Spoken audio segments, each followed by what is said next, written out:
at least one more board member show up, so we have quorum.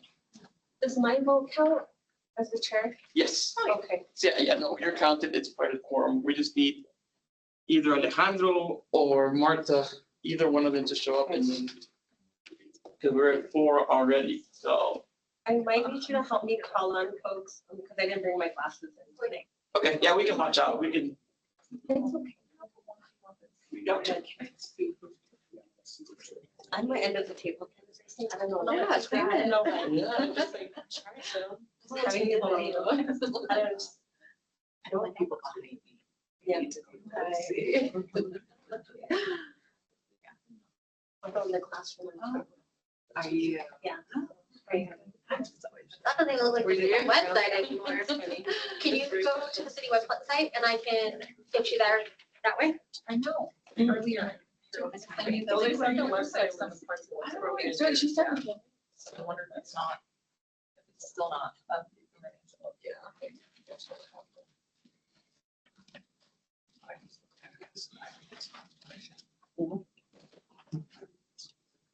Go to services? Oh, there's Marta, and we have quorum. Okay. Marta, thank you. Okay. We have your quorum. Thank you so much for showing up. Maybe they were having some issues during Harold's meetings. With the website? Yeah, so. Yeah, with links on the website? Yeah, for our Link in email. dashboard. Let me see. Do we have time to figure this out, or can we get started? We can get We started. can get started, Shane, I can work in the background. All right. Okay. All right, The clock, I'm gonna officially call this meeting to order. so you can start the record. Oh, I can start the record. Oh, you're already recording. Yeah, I'm ready. Perfect. Okay, perfect. Do we have any public invited to be heard? Well, we have guests. I'd love for them to introduce themselves if they so choose. Hi, I'm Scott. Just came to see what it's all about. Awesome. Awesome, thank you, welcome. Charlie, Shilling, same. Within the neighborhood. Awesome, great. Well, welcome. I'm Jesse, student at CU, and I got a road paper. Okay. So Make it interesting. So if they want, you do get, if you want, you would get your 3 minutes to say something if you so choose. You don't have to, but Is there one at the end? no, it was a little bit different than the council. Okay. Okay, Charlie, you got, No, thank you. No statements. okay. Do you All have right. anything written? We can set the slides. You have my pen. All right, so we do have public, and they do not choose to speak. So we'll go ahead and move on to agenda item number 3, and that's to approve the minutes from February 13th meeting. Do I have a motion, or first, do I have anybody wanting to make any edits to the minutes or any issues with the minutes? I was absent. I just wanted to make sure. Okay, so you need to correct that. And I Okay. think, was Alejandro? He was here. present? Alejandro was. Okay, so I don't see him. That's it. Okay, so maybe we put you present and him absent. Switch, so yes, we gotta make sure that Alejandro was present and you were absent. Okay, we can correct that. Can we still approve with Yeah. the, yeah, You can approve with corrections. okay, so we'll go ahead and So the- correct. The only person that can't vote, no, was anybody not present? So Kim, you can't vote. Okay. And Martha, you can't vote because you were absent. Okay, so everybody else can vote on that. Okay, so do I have a motion to approve? Can I? I'll make a motion to approve with corrections, the February minutes. Do I have a second? Second? All right, all in favor? So it's just, there we go. Great. So make sure that we fix them so you can sign them, or we can send it to her to sign them. Thank you Kim, for Alrighty. catching that. Moving on to agenda item number 4, and that's for the 2023 CBDG and Affordable Housing Year-End Report. Who's leading that? It'll be a group effort. The group effort? Okay, all Yeah, right, take it away. thank you, Crystal. So we can start, maybe you want to pull apart slides that I emailed you. And while you're doing that, we can start with some staff introduction. So I'm Christy Wiseman. I'm the Housing Investment Manager for the city, and I support our HCI team. So our HCI team, we have 3 program managers and 1 accountant. You can share. Oh, sure. You have to share it so that folks online can do it. Oh, I won't do that. So you go back to 30 There, where's this? and then share. And then you can, yeah, if that's fine. And you can do, yeah, there you go. Oh, perfect. And then you can just go to presentation mode, that's fine. There you go. Perfect, good job. Cool. Thanks, Amy. So as I was saying, the HCI team, we have 3 program managers. We have Kaylee and Alexis here in person, and then Katie is online, and she'll mostly be speaking about the next agenda item, which is our down payment assistance programs. And then Larissa is our accountant, and she is online. So this presentation is really a preview of our presentation that we'll be giving at City Council on March 25th. We have a lovely 9+ page long council comm that goes into all the details, but this is really a highlight of all of our 2024 accomplishments. So it's kind of broken up into 2 parts. The first part is our CAPER, which is a long acronym that basically means our HUD annual report. So everything we did with federal money, and it's mainly CDBG. Then the second part of the presentation will be about our local affordable housing fund, so our local tax dollars and those efforts. And the city council meeting will be technically a public hearing for the CAPER. We don't need a vote on this item at this meeting. This is really just informational for the board. Give you all a chance to ask any questions. And then of course, you're welcome to come to the full presentation at council on the 25th. Perfect. So with that, I will turn it over to Alexa. She's going to cover the first few slides about everything CDBG. Fantastic. Thank you, Christy.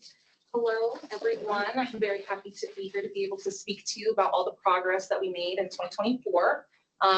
As Christy mentioned, our CAPER is our annual report. It's just a kind of a wrap up saying that we took the money that you gave us and this is what we did with it. Currently, we are in our public comments period.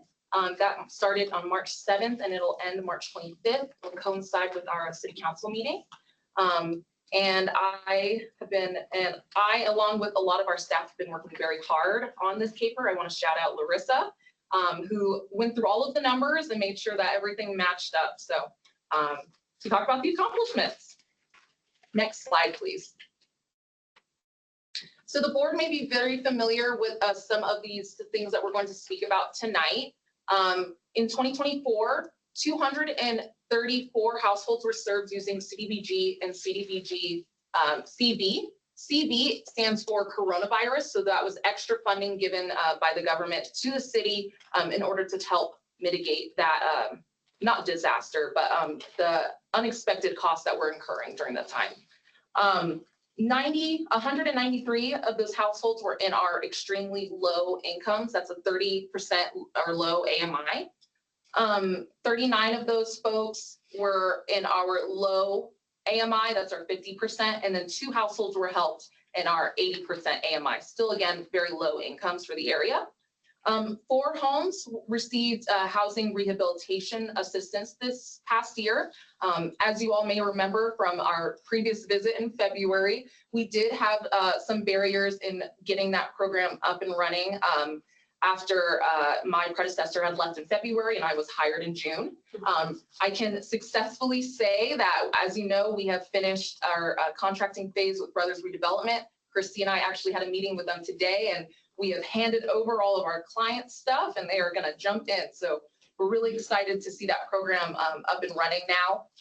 And we do expect that at least 25 households will be helped in 2025. I will say, I think that is a little lean. I think we're definitely going to see a lot more in our coming weeks. So more to report in next year's CAPER. Next slide, please. So for our LHA accomplishments, these were funds that were awarded to LHA. That's our Longmont Housing Authority. And 2 projects that we wanted to highlight were the cameras project. And those cameras will be being installed this year, which is very exciting, as well as the suites rehabilitation project that'll also be concluding this year, which was a rehabilitation of some doors. The suites used to be a hotel. And so making sure that the folks that are in that place feel comfortable where they are. Next slide, please. continuing with LHA, we have the Village on Main rehabilitation and resyndication. This was a huge project with 72 units specifically for seniors. And this was a LIHTC resyndication project by the Longmont Housing Authority. So really excited to see Village on Main. Wonderful. This page speaks about our accomplishments for CV. That's again our coronavirus funds. We had two big accessibility projects. One that was centered around our Veterans Community Project, and one that was applied to multiple LHA properties. And so it went to, as you can see there, Aspen Meadows, Briarwood, Fall River, Spring Creek, all kinds of different properties in order to make not only the properties themselves on the inside accessible, but on the outside accessible. So this included curb cuts, sidewalks, any sort of accessibility getting onto the property is what was aided there. And then the top one is the Recovery Cafe. This was a really interesting project that really helped folks kind of build those skills and try to get back out there into the workforce. So we were really happy to be able to support that. Next slide, please. This slide has all of our funding on it. And so if you have any questions, we do have Larissa on the line, but these are where we ended up. And I do want to highlight this photo here. I took that photo on March 3rd when doing my site inspection of the Wesley Townhomes project, which we'll talk a little bit more about. But it's very exciting to see these projects that have been funded. This one was funded in 2023 and is now starting to kind of catch its footing and really starting to see that movement. You're welcome to move to the table if you can't see the screen. Thank you. So this slide does a breakdown regarding the racial and ethnic composition of the folks that we serve. This is a federal requirement as part of giving out the funds that we do track this information. With that, on our applications, it is an optional thing.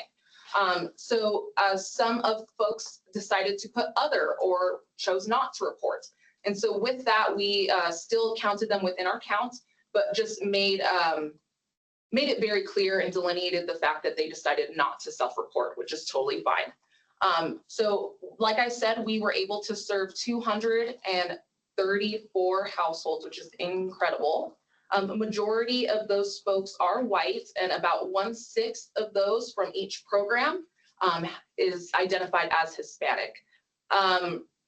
It does change from program to program, year to year. And again, as folks are identifying different, we're hoping that IDIS and the federal government will give more options so folks can self-choose and we can kind of have better data instead of folks choosing other if they don't feel like something fits for them. So.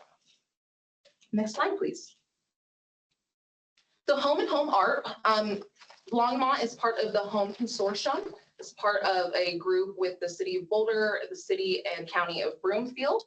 And with that, we have been able to fund different projects on a rotating basis. That photo of the Wesley Townhomes is one of those projects. So that will be 11 townhomes with a nice little community area.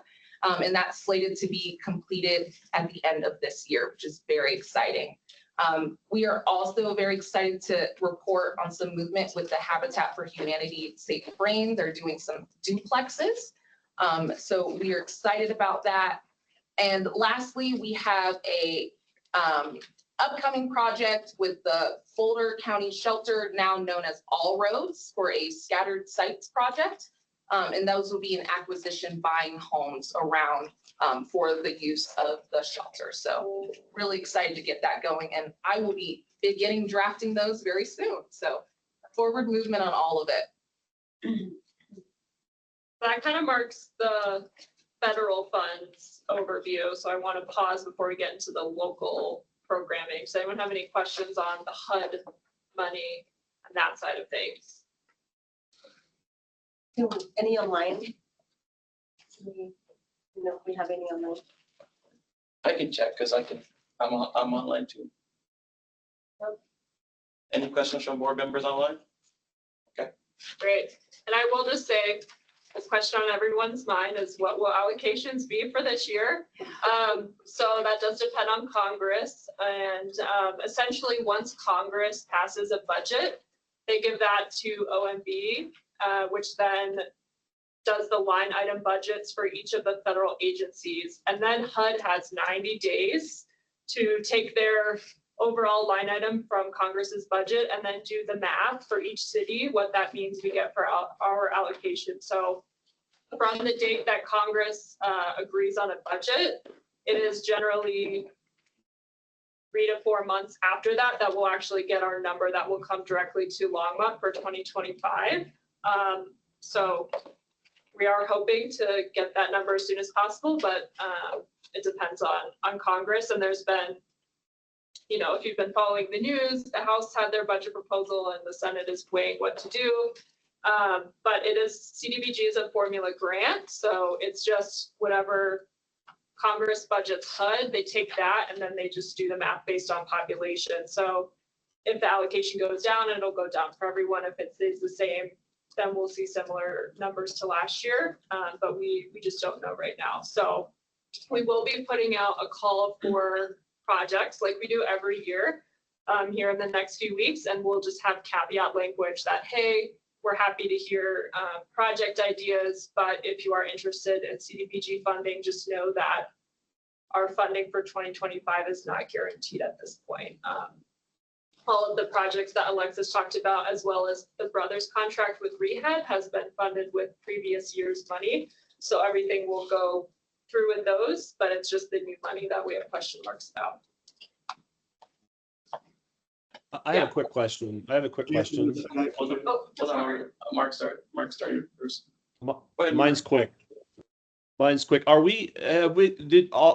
the coronavirus funds exhausted now, or are there still funds in the coronavirus bucket? As of the end of 2024, all the CV funds have been spent. Okay. Go ahead, Robert. Trump, Congress has authorized spending money. Trump, using executive orders, has frozen the funds. He's not spending the money allocated. Is that going to affect you? So, particularly HUD, for example. yeah, so we have not had an issue with any of our CDBG requests for reimbursements. The only thing that's an unknown is that the home money, which is a separate funding program for development projects, and Alexis mentioned the Wesley Townhomes project. We haven't submitted a request for reimbursement for that. So we're not sure if like timeline is delayed. That'll happen in the next month or so, but all of those funds have a signed contract with HUD. So we are not expecting them to try to take the money back. It's just a matter of, we know there's been a lot of staff cuts. We actually lost our HUD rep in the last month. And so we no longer have a direct contact to ask questions to right now until they figure that out. So I do expect processing timelines for our reimbursements might get slower, but we haven't run into not being able to get our money yet. Assuming that I'm not saying you will have, I'm just saying, assuming the money, he does not unfreeze the funds. What are you going to do to replace what you're not getting? So for new funding, for like if we were not to get any CDBG for 2025, we're fortunate that we have enough in our local affordable housing fund that we would be able to cover Alexis's position, which is partially paid out of CDBG, as well as we would continue to fund the rehab program out of local funds because we know how critical that program is, but we would not be able to do any additional like competitive CDBG award. So we would absorb it with local funds, but we would be able to do less because we have a healthy affordable housing fund, but there's a lot of requests for the affordable housing fund. So we would probably have to scale down rehab a little bit. So it's definitely a big question mark right now. Yeah. Good questions. Anything else on HUD stuff before we transition? Okay. Is it the same presentation? Yeah. I'll take the accomplishment, go for it. Okay. So out of our local affordable housing fund that I was just mentioning, so this is a local fund at the City of Longmont. You can kind of think of it as an enterprise fund. So it's a separate account and it has multiple revenue sources. So we generally get a general fund transfer that City Council approves every year. We also get a portion of the marijuana sales tax into this fund. We get about half. Half goes to mental health services and half goes to this fund. And also it's a revolving loan fund. So when we make awards to development projects, they're in the form of loans. And so when those get repaid, we get money back into the fund. So the goal is to keep it and grow it over time. And so we get payoffs from previous loans. So as a kind of snapshot, we have about $7 million in local affordable housing fund dollars in the pipeline to support a variety of both new construction and rehabilitation projects for affordable housing and then other associated services. So we spent just under $2 million in 2024. We awarded more than that, but it's common for projects to be awarded in 1 year, not actually spend money until the next year. So we had some of that. And this investment will serve just over 900 Longmont households and create 457 new affordable housing units. And I really want to touch on the leveraging number because this is so critical to our work, is that when we put $1 of our local funding into a project, that project on average, based on actual project costs that we funded, can go get $79 from other sources. This is because a lot of the affordable housing projects are tax credit projects, which is the vast majority of new affordable housing projects use that financing. And so our local dollars are going in, enabling them to get state dollars, enabling to get federal dollars, and to get dollars in the private equity market. So the leveraging component is really huge. That's why we're able to take our money and go get so many units built. It's because being the first money in the door is really valuable to enable the projects to go apply for other grants and things like that, because most time grants require matching funds. And we are usually the first money in, and so we can be that matching fund for projects. Next slide, please. So taking up a couple examples of projects funded recently. So underway is a set at Hover Crossing. This is up on 1780 Hover Street.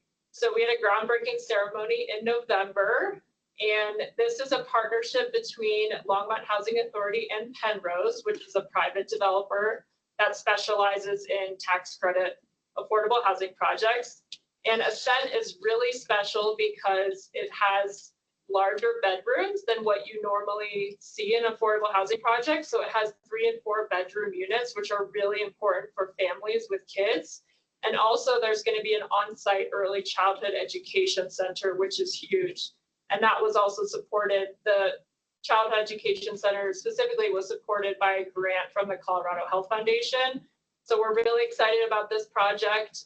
It received a $1.8 million affordable housing award, and it is underway, under construction, and should be done by January 2026. Next slide. Also True North, you've probably, hopefully heard about. So this is a new neighborhood that's going in just south of Costco. This has been many years in the making. Partnership between the city and a private developer, where it will be 185 total for sale homes, all deed restricted at different affordability levels, a mix of single family homes as well as townhomes. And this project, the city participated in the land transfer. So we helped on the land costs, as well as it has a $900,000 affordable housing fund commitment and 1.6 million attainable housing fund. The attainable housing fund is a separate fund that is meant to serve more middle income projects. And we haven't talked about it much because the only project it's supported thus far has been house pad. And if the goal is, or sorry, I called it house pad. It used to be called house pad. Now it's called True North. The goal in the future is to have a competitive award process for the Attainable Housing Fund, just like the Affordable Housing Fund every year. But right now it's kind of been an escrow account for this project. But we're super excited. We've been having info sessions, trying to get public interest, and the first homes will close this summer. So it is actively under construction. And the awards are mainly being used to help pay for the horizontal infrastructure. Next slide. What's horizontal infrastructure? Good question. So all the utilities that have to go in to create housing. So the water lines, the sewer lines, the electric lines, next lights infrastructure for fiber, all the roads, also above and below ground. But yeah, all of the kind of utility and infrastructure network that you need before you can actually go up to construct the homes. Good question. Another really exciting thing, something that's very near and dear to my heart that we pay for out of Affordable Housing Fund, moving a little bit away from development projects, is the Boulder County Personal Financing Program, counseling program. So this is a program that's open to any Boulder County resident that's interested for free. You can connect with county staff that are trained and accredited in a wide variety of personal finance topics. So student loan repayments, how to buy a house, how to improve your credit score, how to avoid foreclosure if you're having trouble paying for your mortgage, how to do a reverse mortgage. Truly, their list is endless. And so we pay for county staff to be able to offer this service at a high level for Longmont residents. So in 2024, we gave the county a $100,000 Affordable Housing Fund grant, and these are their numbers of folks that they served in Longmont. So they had 239 counseling sessions for 195 people, and that means that people went multiple times, which is great to see. And you can see the list of topics that they cover, as well as breakdown of income and race and ethnicity, just to get a sense of how representative of our community are we serving. But I love this program. We get really good feedback about it, especially in the home ownership space, people that want to buy a home. And even if they're a couple years out, how can I get myself prepared? How can I slowly improve my credit score? What is a mortgage? How does that work? These folks are really experts. They walk you through it. It's one-on-one. They have English and Spanish sessions, and just super happy to continue. We've been supporting this program for multiple years and we'll continue to do so. But I love seeing that 195 number for Longmont residents. Next slide. Also out of the Affordable Housing Fund, again, kind of the extra services, more side of our awards is we pay for a planning consultant from Tetra Tech to assist kind of mom and pop or smaller developers working on affordable housing projects, because as you know, the city of Longmont tries to be as easy to get through as possible with our building and planning, but it doesn't always work out that way, even though they try. So we contract with a planner from Tetra Tech who is an expert. Her name's Pam Bora, in just the city's codes, the city's regulations, and she helps smaller developers just navigate through the submittal process, which can be, daunting and takes a lot of engineering and technical expertise.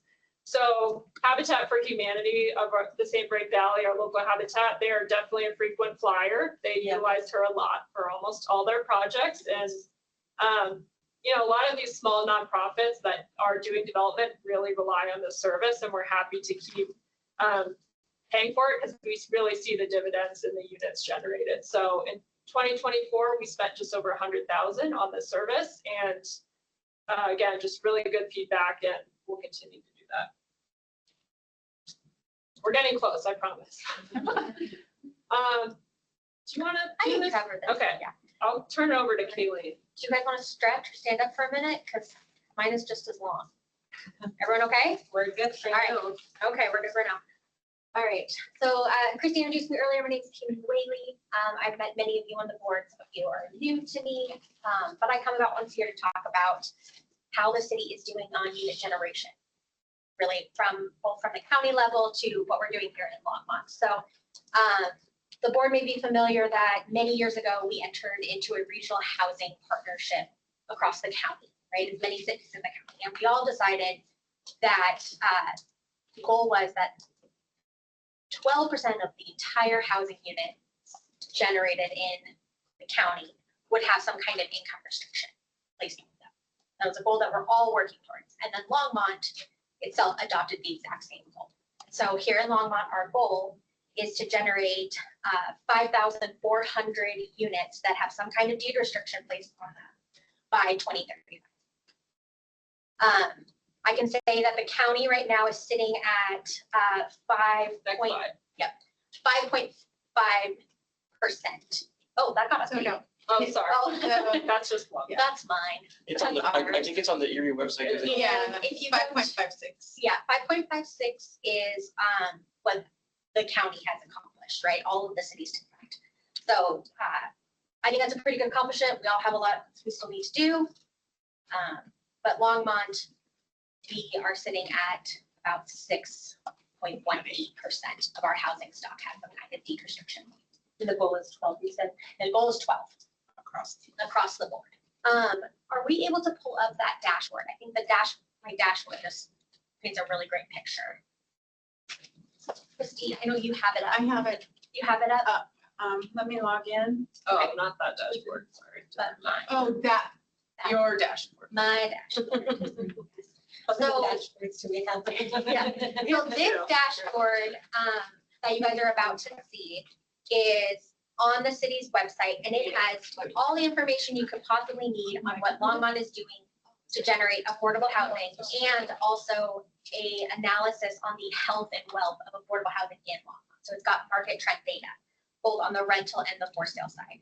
And so whenever we get constituent questions, we end up going back to this dashboard to answer those questions. So if you guys get questions, I would highly recommend pulling up this dashboard. It is supposed to be updated in real time. And so when a unit gets a certificate of occupancy and it has a deed restriction with it, that dashboard gets updated. Right. The market trend stuff, usually about once a year as that data becomes available.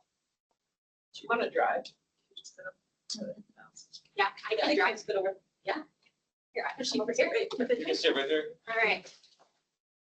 All right, so the gray box here at the top is going to show you year over year the number of units that we have generated here in Longmont. So this year, we generated 143 units. And so if a unit gets counted as generated when it gets a certificate of occupancy. So a lot of the projections on unit generation that Christy just gave, those are future projections. Those have not actually been built. There's no one living in it. They have someone that lives there, end up here. So happy to report that last year we were able to close on 143 types of units. So that's a mix of for sale and rental. All right, so the dashboard covers a couple different things. So we have high level, this is what we're projecting our unit generation in Longmont over the next several years. All right, so we are expecting next year about 131 units in our pipeline that should get certificate of occupancy and count. The next year, 158, and then I have a rough number for 2027. It's about 270 units. There's a lot of factors that go into an actual unit getting a certificate of occupancy. So again, these are just projections, but we are moving the needle. In Longmont, this breaks down the amount of rental versus for sale stock. And so 94% of our units are in the rental space, and then 6% are in the for sale space. It's harder to build a for sale unit because of financing. Habitat for Humanity is our biggest generator of for sale units. So the more we help with them, the more for sale units. And then of course, over the next couple of years, that True North project will increase the number of for sale units. All right, so then this dashboard goes from kind of a unit generation thing to talking about the programs that we run and how that is impacting our unit generation. So just a reminder to the board, we have something in Longmont called the inclusionary zoning ordinance. And what that means is if you want to build a home or you want to build residential units here in Longmont, you are required to provide 12% of them as on-site affordable.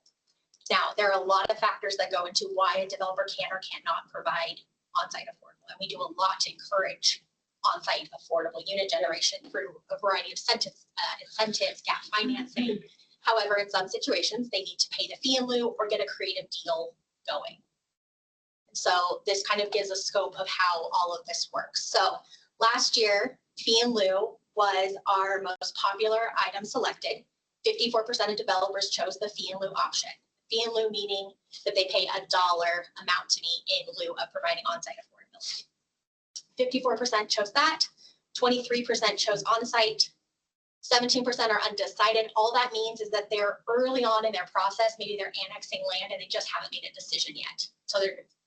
And then 4% came up with some kind of creative option that council approved that allowed them to create units, whether that be donating land directly to Habitat or donating land to the city, and we generate the units. We give an option. It's kind of a choose your own adventure. But all of these choices help us move that needle towards the 12% goal in just a variety of different ways. So talking about fee in lieu projections. So fee in lieu is an important part of our affordable housing fund. It is one of the primary financial sources that help with that leveraging that Christy mentioned. It is a really complicated formula of how we get to our projections, and they truly are just projections. So last year we projected that we would bring in $2.7 million, and we managed to bring in $2.9 million. And so that just means that the developers were either paying their fee in lieu earlier in the process, or they were getting more COs and paying right before they got their COs conditioned on that. But to get that calculation, we work very closely with building and the planning department and the developer to get an idea of timeline of when they might actually pay that certificate of occupancy. Put all that data together, and this is what we get is our projections. So I want to make sure I'm saying this very correct. So the staff is anticipating that next year we will see a decrease in the fee in lieu. And this is really because what we're speculating is happening is because of higher interest rates on mortgage lending, a decrease in the amount of developers that are providing residential units right now, and then the cost of just construction. So we just aren't going to see as much. However, 2023, we did increase the fee in lieu rate. We doubled it for the first time in the program. So those fees will start to come in 26 and 27, and so we will start to see an increase. Yeah, I would say, just to add, I would say there's definitely a lag. If we make a policy decision this month, we generally won't see the effects for at least a year, just because the timelines for most development is 2 to 3 years. So it's never immediate. So fee in lieu went up in late 2023. Some projects in 2024 were still grandfathered in. The grandfathering ended in the end of 2024. So really this year into next year is when we'll see the actual impacts of what developers are choosing to either pay the higher amounts or to do affordable units on site instead. Yeah. So there's always a delay effect.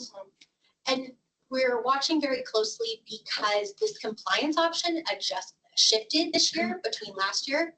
So we saw actually a 16% decrease in the number of developers that actually chose fee in lieu, and it increased by 7% of the number of developers that chose on site. And so right now what we're speculating is that the fee in lieu is now high enough that the on-site affordable mixed with all the incentives the city office offers is kind of a balance where it's making providing on-site affordable attractive to the developers. And that shows that we have a very healthy program in my mind. But we're going to keep watching that. I don't think we can say that definitively until we watch like 2 years of trends, but that's the direction we're headed. We're pretty excited about that. Do you feel like one has a bigger impact than the other? Like, do you have a preference as a program in terms of big picture? No, because I see each of these different compliance options that we offer, they move the needle in a different way. So fee in lieu, for example, lets us leverage. I mean, look at that leverage dollar. That helps Christie bring in more projects, right? Because we can provide gap financing. On-site just helps immensely because the city doesn't hold the responsibility of generating on-site units. But then something like a land donation helps Habitat immensely, right? Because land is the most expensive, one of the most expensive parts of construction. So that Habitat doesn't have to fork out the money, so they can simply build more units. So they all work together really nicely, in my opinion, and help us move the needle. So I would never make an aim to remove any of them that we offer. But that's my personal opinion as someone who manages the program. So The on-site would provide housing sooner for families in need, correct? because of the way construction works, yes and no, I would say. I think it all has to work together because while a developer might choose to do on-site, they could have an issue with financing and need gap funding that could slow them down. So it kind of all depends. We prefer as a city for someone else to provide the on-site units, absolutely. We will continue to incentivize that.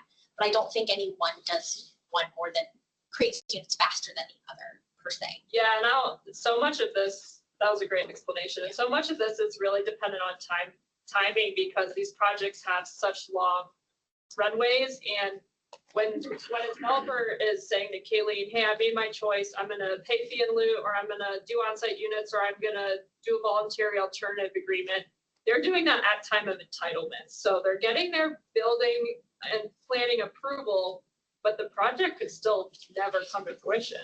That doesn't mean they have all their financing. The project could get fully entitled and never get built. So if they promise to provide on-site, but then the project never happens, we're not getting those units versus one benefit of fee in lieu is if they pay fee in lieu in the project, if we still get the money based on the timing, we can still go and leverage that money. So I really think healthy, if you look at other cities that have inclusionary housing programs, many of which do in Colorado. And if you look at the state enabling statute from 2021, that really codified and clarified cities' legal parameters to set up these programs. The state statute is very clear that a healthy program has a lot of options. We're also legally required to have a lot of options. It would not be legal for us to just require developers to do on-site. So really it's about having the menu and letting folks that know what's best for their projects choose what works for them. And then we use our expertise to kind of, to what Kayleen said, different choices have different benefits, and we can use that to try to meet the city's housing goals and council's priorities. But it's really, the mix is generally a good thing because we can do some things with land donation that we can't do with other things. So we like to see a little bit of that, but we wouldn't want all land donation. It's really about the mix. All right, so we'll speed up here. All right, so really quick, the next two tabs in here are worth you guys taking your own time to read, but this is an overview of the housing market trends in Longmont over the last year. And so it breaks it down by rental data and housing data, and it talks about affordability. And the big summary that I will share with you guys that the consultant who generated this for us took away, and then our analyst on the planning side also reviewed this, and then Christy and I reviewed this. But here's what's happening in Longmont. So the housing market for both rental and for sale housing is stable after a historic increase. So an example here, this is a great little slide here. In 2020, prices of homes just absolutely skyrocketed. And in the last year, they have kind of flattened, but unfortunately, they have stabilized at the highest price, at those higher price points. So it's nice that it says stabilized, but unfortunately we didn't have a ginormous dip down to pre-2020 housing prices. And this trend exists on the rental side as well. So we'll keep an eye on this trend year to year. But we have data for 23 and 24 here for you guys to review on both the rental side and on the market for sale side as well. All right, that was a lot. Any questions for me right now? And I will go. How do I? So you go back to the meeting. Am I been sharing this with the group? Yes. Okay. So hit stop sharing, right? That blue button. Stop sharing. And then if you want to share, if you want to go back to the, There's There everybody. is everybody. All right. so if you want to go back, you can go to share. If you want to go back to the, That was at end of the PowerPoint. That was the end of it. oh, okay. Any questions? Is that the end of your agenda item then? That agenda item? Just want to make sure. Yes. Okay, perfect. Thank you. Any questions? You know, it's a lot. It's a ton of information we just threw at you. Is this live on the city's website already? No. Oh, I mean, The dashboard is, yes, the meeting is not, the but the meeting. meeting is, And how do we find that on the dashboard? go under services on the city's webpage and then housing and scroll down. Thank you. Yeah. Or if you just type housing into the search bar, get to it from that. Okay, that's good. But you do have to scroll a while. Keep scrolling until you Yeah. find it. Yeah. Yeah, okay. Awesome. Well, if we don't have any further questions, we'll move on to agenda item number 5. The report on the 2023 inclusionary housing program metrics. Did we? Oh, that we just combined. That was those. combined. Okay, that's what I was thinking. Okay. So that was combined. And then the DPA program update, was that combined too? No, that will be separate. Okay, But that will be shorter. okay. Yeah, thank you to Alexis and Kayleen for their presentation. So I want to introduce Katie Silvis. Katie has been exposed to kid germs, so she is doing us all a favor and dialing in virtually. But Thank you, Katie's our homeownership program specialist, and Katie's been working really hard over the past 9 months on revamping all of our down payment assistance programs. And we have some very exciting news that I will let her share that involves successfully getting money. But Katie, do you want to share the PowerPoint from your stuff? And then you are muted, just so you know.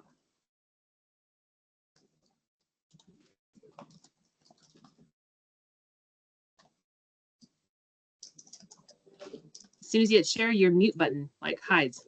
Hi, I'm Katie. So I'm the homeownership program specialist here with the city. You guys should be able to see my screen. Does it look okay on your end? Yeah, we can see it. Perfect. Thank you. So yes, I'm here to talk with you guys about the down payment assistance programs. We're just going to go through a quick history of down payment assistance programs in Longmont.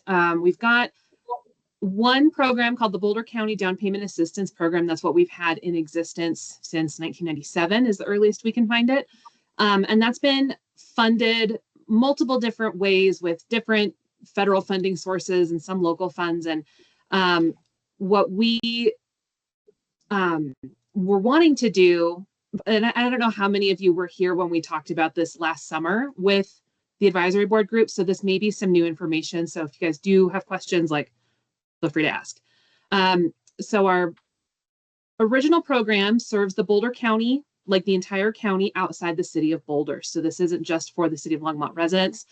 So back in 1999, we had our State Department of Housing Home Award. Home is like the only federal non-acronym name for a program. It's just called the Home Program. And it's a home ownership program that serves a lot of different functions. But for us, we were able to use it for down payment assistance. And so we received awards for that for 1999 and 2001. We had, and I've got another slide that's going to kind of explain the demand for this, but I want to go over these guys first. Then we used our CDBG program income. So program income is when we award funds for a project and then those funds come back to us. It's called program income. So once it's kind of been like recycled or gone through the whole system that it was supposed to be used for, we were able to use some of that CDBG funding for down payment assistance because of the demand that we had during this time for that 4-year period. And then we had enough funds in the down payment assistance program and home prices were stable and affordable enough that this program did really well for the first part of the 2000s into like 2011, 2012. We received another award in 2009.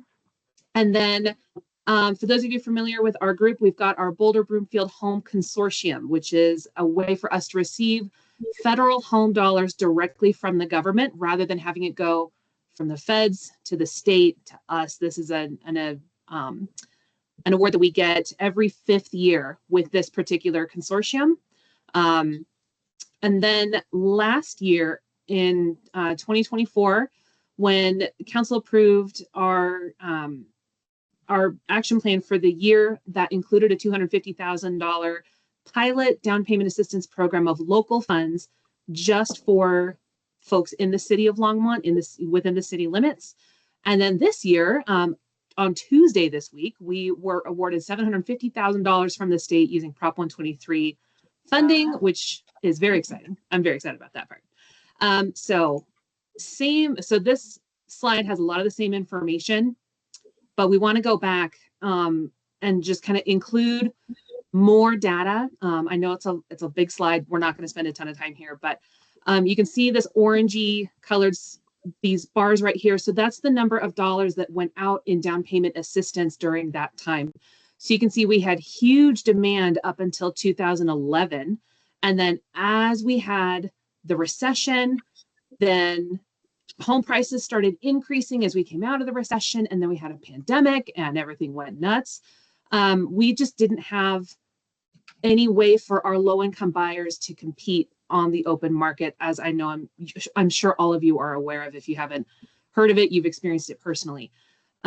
So what we did in 2018 was we said, we're not helping people with the funds that we have. Let's maybe reroute those funds and use that program income as people sell their homes and those funds come back to us for developments, and actually use those to create inventory. So during the second half of, or not the second half, but like 2012, into 2024, we weren't using the program as much, but now we've got, we've created enough inventory, and there's enough people who are able to start affording homes that we've seen enough of a demand for down payment assistance. We're really starting to use this program again. So we did have four closings last year. The assistance for that was just under $120,000. So it takes a lot more money to get people into a home with their down payment than it used to, 20 years ago. You can see the difference. The silver bars are the detached home median prices for the city of Longmont. And you can just see we just kind of had this inverse relationship with our ability to get folks using this program compared to the price of homes. So our current status right now, we've got the Boulder County Down Payment Assistance Program. And we've had as I've been kind of tinkering with this program and kind of figuring out why it's not working, there's a lot of stuff that is like federal requirements that you don't know about or you don't really understand until you kind of bump your nose on them, I guess is the best way to say it.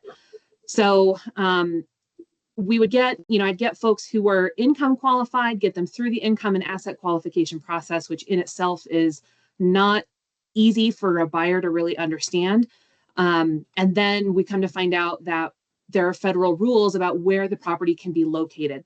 So it cannot be within 3,000 feet of a railroad. If you remember, Longmont has a railroad that goes right through the middle of town. So there's a fair amount of inventory that this program cannot serve, period. Cannot get away from that.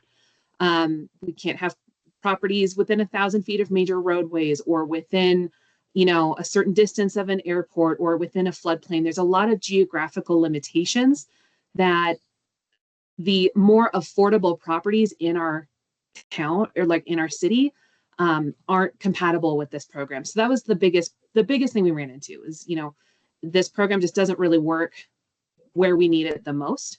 HUD does update the program, as needed, but there's also no like broadcasting of updates that they do. You really have to go and get on the right mailing list and find the right spot in the Code of Federal Regulations. And there's just a lot of combing through to really get everything updated. So that's what I've been spending most of the year doing, is just trying to wrap my head around this beast that is federal funding for down payment assistance. Overall, though, this program hasn't really met the needs of the folks who live here in the county that it's meant to serve, which is why we really want to look at local funds. We currently have 32. We had 33 as of yesterday morning, but we had a lovely lady who's been making payments come in and pay off her loan. Very excited for her. So now we have 32 outstanding DPA loans with a total balance of cash out in the world with people living in their homes of $392,609. Our current funds, we've got about $72,000 left in this particular fund, and that will help approximately 4 families. It's not going to give the full 10% of down payment assistance like what our program is like calls for, but that's what I'm guessing we'll be able to do with the remainder of those funds, and then they'll be exhausted. We aren't planning on getting any more home funding for down payment assistance until someone sells their home and pays back their loan. So currently, everyone who has applied for this program is waitlisted while we update our policies, which is what we're talking about to you tonight. Sorry, words are hard. It's late. But right now, so we've had about 11 applications so far. We had 51 last year, which was just crazy with how many came in. We've got a lot of folks who are anticipating using our down payment assistance program with the True North project. So folks are really excited about that. We're trying to give them as much assistance as we can. So last summer in June, City Council adopted our action plan. And that, like I said earlier, included the $250,000 pilot program for the down payment assistance program. That is just, again, for residents in the city of Longmont. We did present all of our kind of ideas for that program and the policies to this same advisory board in July. We got some great feedback from you guys. We've incorporated that. And then we found out about the Prop 123 funding and kind of waited to see if we could get those funds before we came back and talked to this group and to council. Now we've got that, which is exciting. So I've got, it might kind of be confusing now because we've got multiple programs that serve different geographical areas with different groups in mind. So we've got our 3 buckets up here on the top, and it's really 2 buckets. We've got our Boulder County DPA in the orange, and then in blue, we've got our local down payment assistance funds. This middle column is going to be our local $250,000, and the column on the right is our funds that are paid for using Prop 123 dollars. This is not meant to be like something that's going to confuse someone like that's applying for the program. This is really internally. We just need to track where the funding comes from and what the minor differences are within each program. There are certain requirements that we'll kind of go through that differentiate each of those. But for the most part, like 90% of it is the same. So they do need to have a pre-approval for a primary mortgage. Down payment assistance is not mortgage on the entire home. It's literally just up to 10% of their down payment and some closing costs, depending on what closing costs are included. So they do need to have a 30-year fixed rate mortgage. These are only conforming mortgages or portfolio loans with specific lenders under very specific circumstances. Examples of that are like Habitat for Humanity is their own like 0% lender. So if they were to come to us for any reason for down payment assistance, like we could help them, but with their model, it's not needed. So that's just kind of an example of what we have there. We're recommending a 2% interest rate with 0% deferred loans for those at or below 60% AMI. Last summer, when we came to this group and to council, we originally pitched 5% of the purchase price and assistance. I'm asking that we come back and do that up to 10% based on what we've seen in the affordable housing space with other providers that provide down payment assistance and things that they've had to say and feedback we've gotten, along with some of the things that I was able to do with those 4 closings we had last year. We're able to do what we call grant stacking, where one of our clients or one of our buyers was able to get a grant plus our down payment assistance and his primary mortgage, was able to buy a home down far enough that he could like make his monthly payments make sense. And so with that flexibility, instead of saying, hey, we need to like help as many people as we can at 5%, if we give someone 3%, that means we can turn around and give the next person like 7 or 8%, depending on their situation. And we really want that flexibility. So we are coming back and saying, hey, like, we're going to recommend that we bring that up to 10%, since now we know what tools we have in the toolbox. Application fee of $25. They're required to be the primary resident in that home the entire time that loan is in place. We do a verification of occupancy on an annual basis. And in order to close on the home, they do require financial counseling by the Boulder County Personal Finance Program that Christy talked about earlier. And here's where we get to the differences. So our Boulder County Down Payment Assistance and our local funds serve those in the 80% AMI and below. Our local funds, we get to actually go up and do 120% AMI. So we're just starting to be able to serve those in what might be called the missing middle, if you've heard that on the news. We've got our geographic area differences. So we've got the Boulder County program for everyone outside the city of Boulder. And then our local DPA is, again, only for those within the city of Longmont. Our income limits, this comes from HUD, and that's updated annually. And then we also have the option of using a different calculation that's based on some HUD numbers, but it's through CHAFA. And what's really nice about this is that these numbers tend to be a little bit higher. And so that benefits our buyers more in that we can use their income. They can make a little bit more money and still qualify for this program. A lot of the applicants that I worked with last year missed qualifying at 80% with HUD's rules by a couple $100. And that was really, really frustrating to know that we have funds and this person is almost qualified, but they make just a little bit too much. And this local DPA option is really going to help those people. It's going to be great. The current program and our locally funded DPA does not have a first time or first generation requirement. So this is one of those little nuanced things that our Prop 123 program is going to have. First time and first generation are, there's really specific definitions for what that means. So like in the event of a divorce or things like that, there's a ways kind of around that first time home buyer if you're like single first time buying your home alone. Otherwise, it's pretty straightforward. You know, if this is your third home, like this is not the program for you.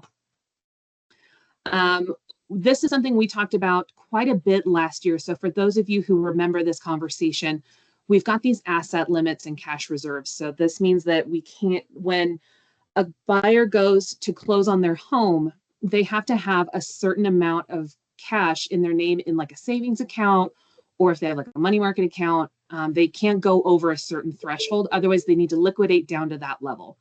For most of the program for the last couple of decades, it's been $25,000, but HUD changed it to $50,000, and then we weren't notified. So we kind of stumbled on that last fall and went, oh, shoot, this is different. So this is one of the things that we're going to be updating, so that asset limit up to $50,000 in cash reserves.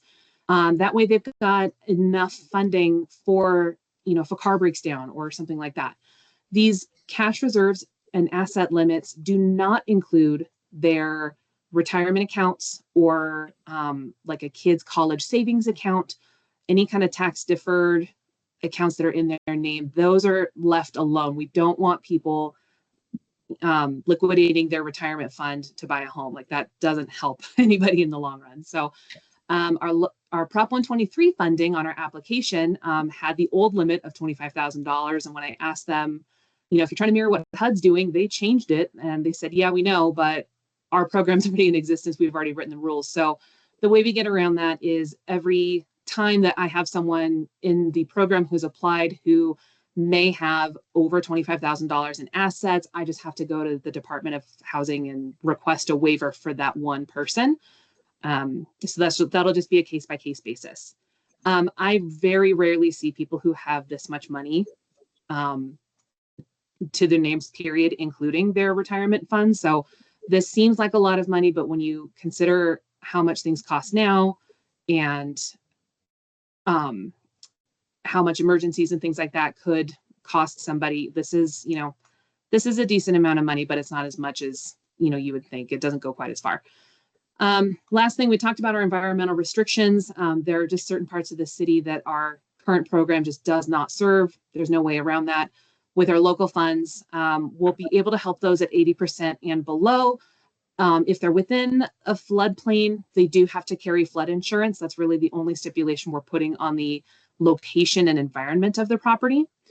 Those same rules for our Boulder County Down Payment Assistance Program apply with our Prop 123 funding. Unfortunately, there's no way around that one either. But at least we can help those at 80% AMI and below. Okay, so again, we were awarded those funds. We found out on Tuesday. It was so exciting. So we now have our local DPA fund has $1 million to its name. We don't have that money quite yet.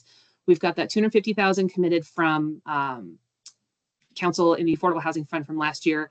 And then I think Christy got the contract or the award letter, excuse me, you got the award letter yesterday for the Prop 123 funding, which is exciting. So those funds will probably be available like late summer, maybe early fall, hopefully sooner, but I'm very excited to spend it all. It's gonna be great. One of the things I do wanna chat with you about, one of the second items that we talked about quite a bit last summer was payment restructure options. So when we have folks who were not able to put down 20% of the purchase price of the home, mortgage companies have what's called primary mortgage insurance.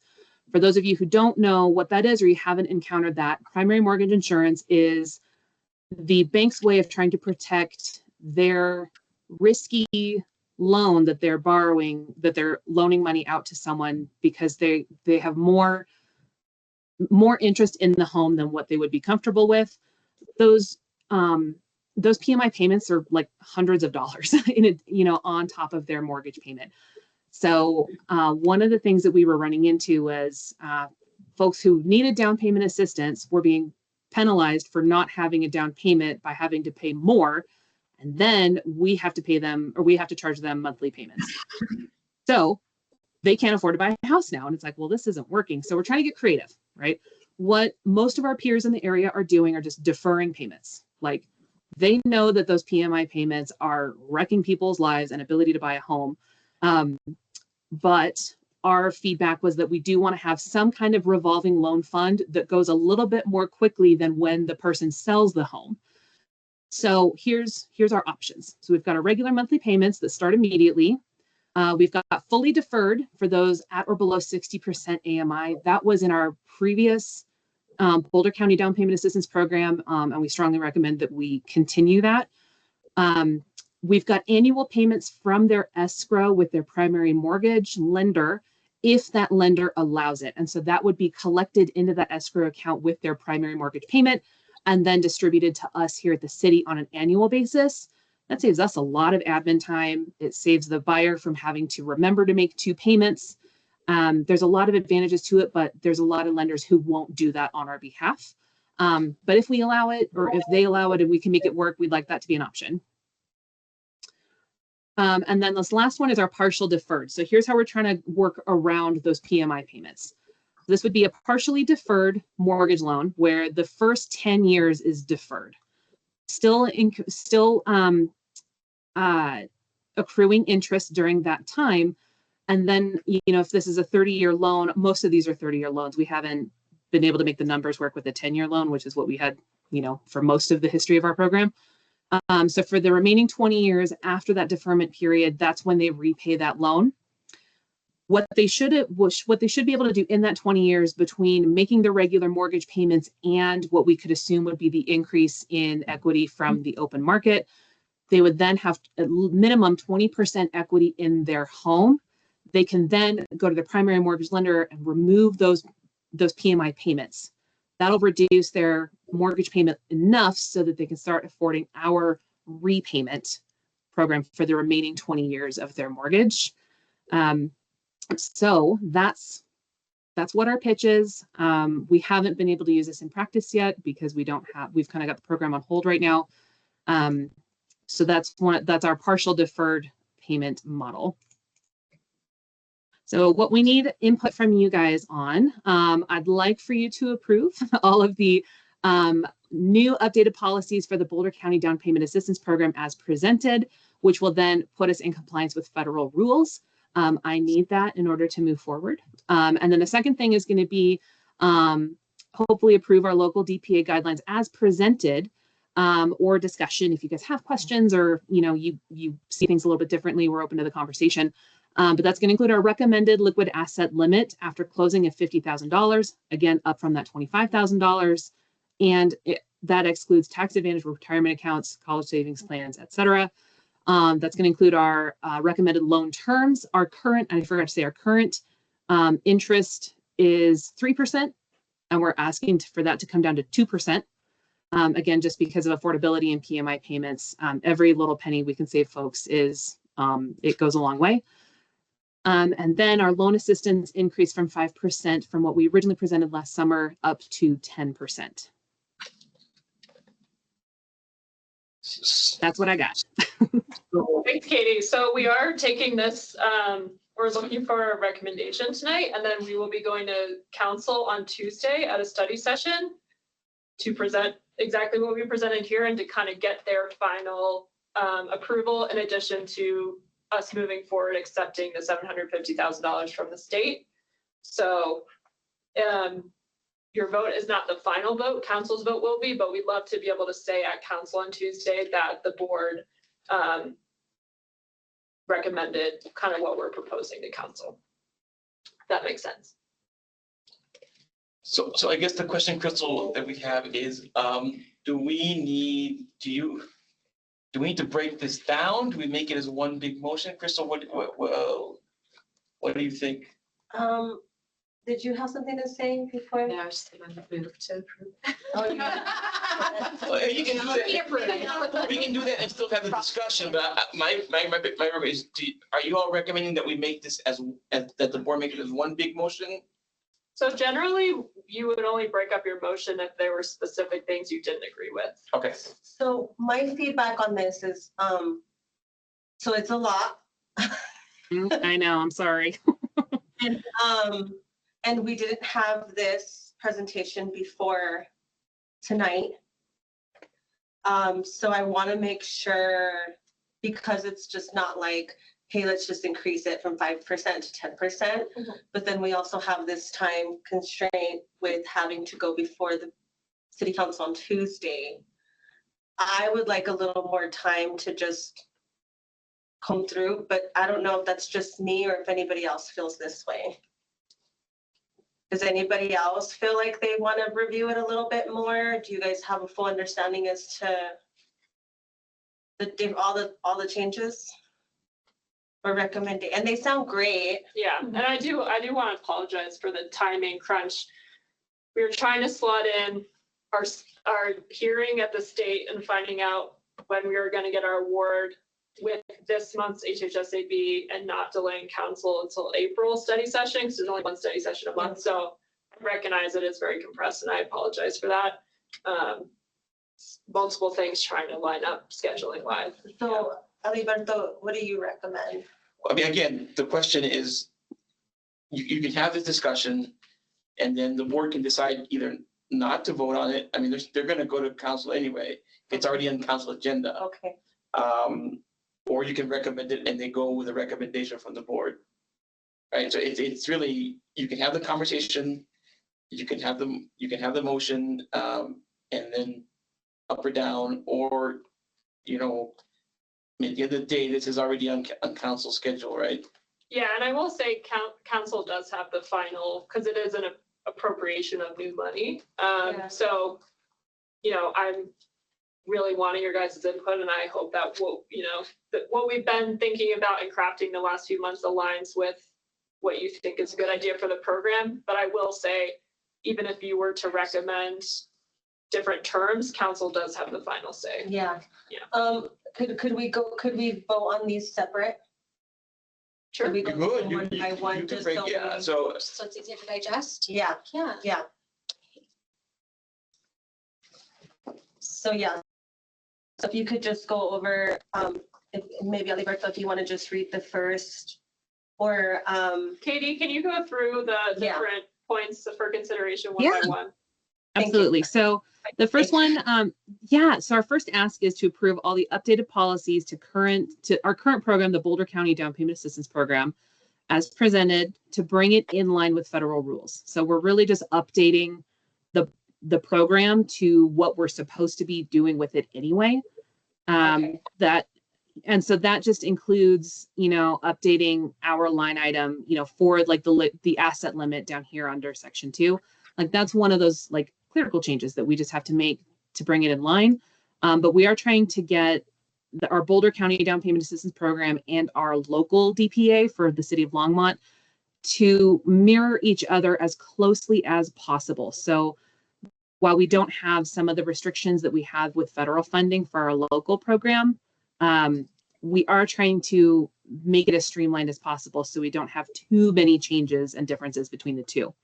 But our first ask is to just bring our policies as presented up in line with federal rules for our current program and our current funding.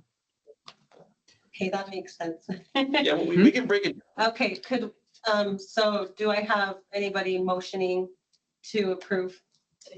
A recommendation, are we approving or are we making a recommendation? Well, you're approving the recommendation. Okay, I move to approve the recommendation. Okay, do I have a second?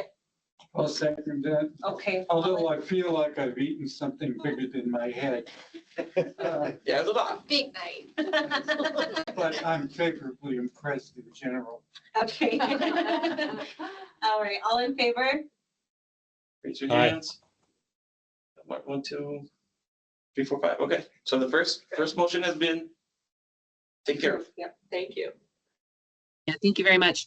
So our second one is to approve of our recommended local down payment assistance guidelines as presented, including these items that were items of discussion last summer with this advisory board group and our one change. So again, we've got the asset limit or liquid assets available of $50,000 up from previously $25,000 that was presented last summer. Again, that excludes tax advantage retirement accounts, college savings plans, et cetera. And I guess I can kind of step back and say the point of this function in down payment assistance and in income qualification in general is to make sure that we don't have someone who qualifies based on income, but then has $600,000 in their, money market account from the death of a parent, and they want to utilize down payment assistance rather than just buy a home in cash. This keeps us from allowing people to utilize housing stock that is specifically for those who qualify when they have other assets that allow them to purchase at market rate. So that's why this limit exists. That's kind of the point of it.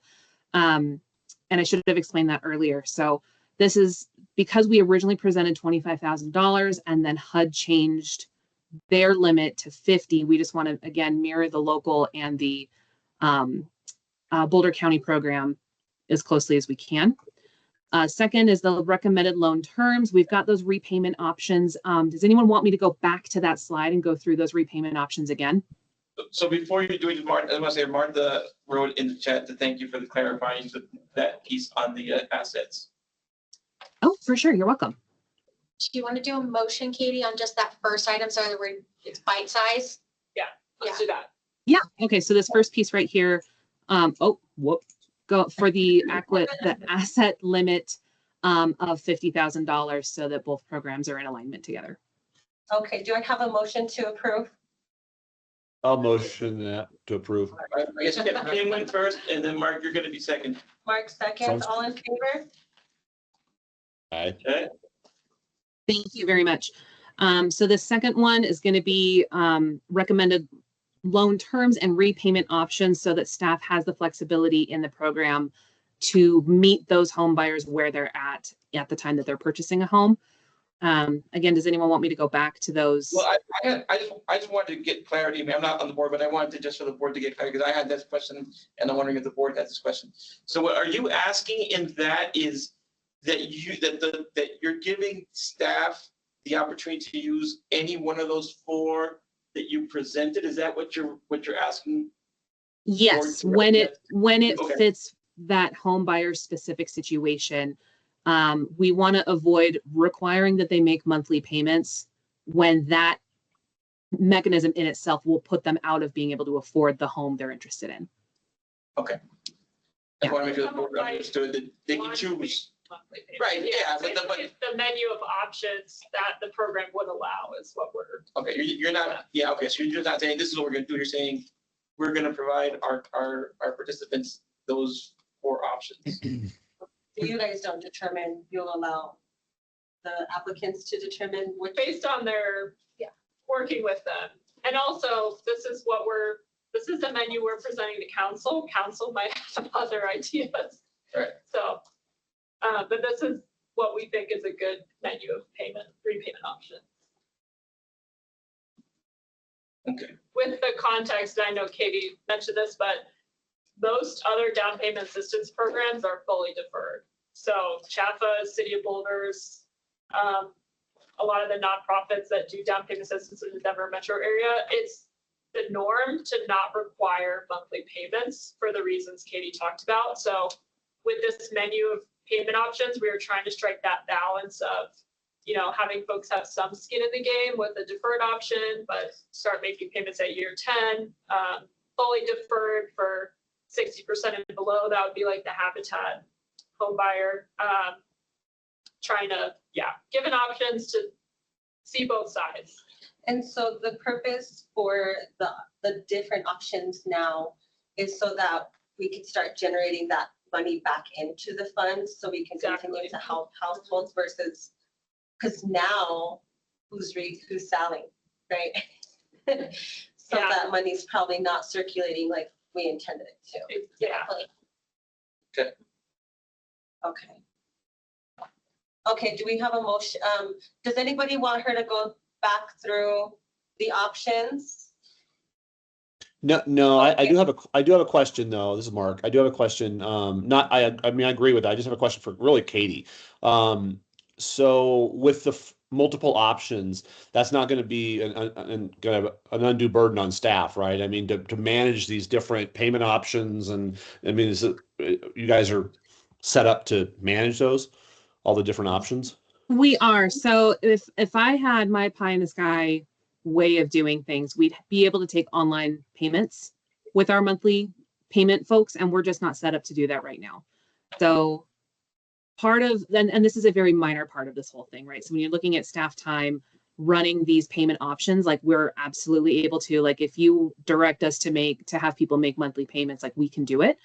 But right now, because we don't have an electronic payment system, our buyers either have to bring their check to the window or mail it to us. And a lot of people don't do checks anymore. And it's one of those, kind of funky things that once this is in place, that's like the next project to get through, is how can we modernize our payment system and way to interact with people on a monthly basis when they are making payments. So, but again, like the point with that tax deferred, I'm sorry, not the tax deferred, the point with that deferred option for that first 10 years is because of those primary mortgage interest payments, primary mortgage insurance payments, excuse me. Those really are, like I said, hundreds of dollars at this point. I haven't seen one under $100. I'll say that. So it's an additional expense that someone who is seeking down payment assistance is already incurring because they don't have the full 20% that they would need to get out of that. And that's really the major benefit of that structure. And like, kind of like we said earlier, we're just looking to have the flexibility. Like if someone can make those monthly payments, yeah, we'll set them up with the monthly payments. That's fine, right out of the gate. But if we can, give them an opportunity to get in the home with something that's a little bit better for them, that's what we want. We want to use these funds, not have them sit there because of a technicality. Does that answer your question, Mark?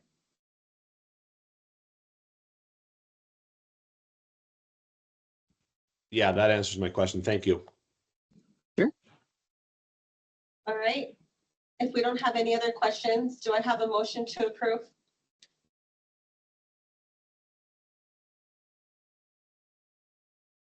Anyone want a motion? I'll second. I'll second the motion. All in favor? Awesome.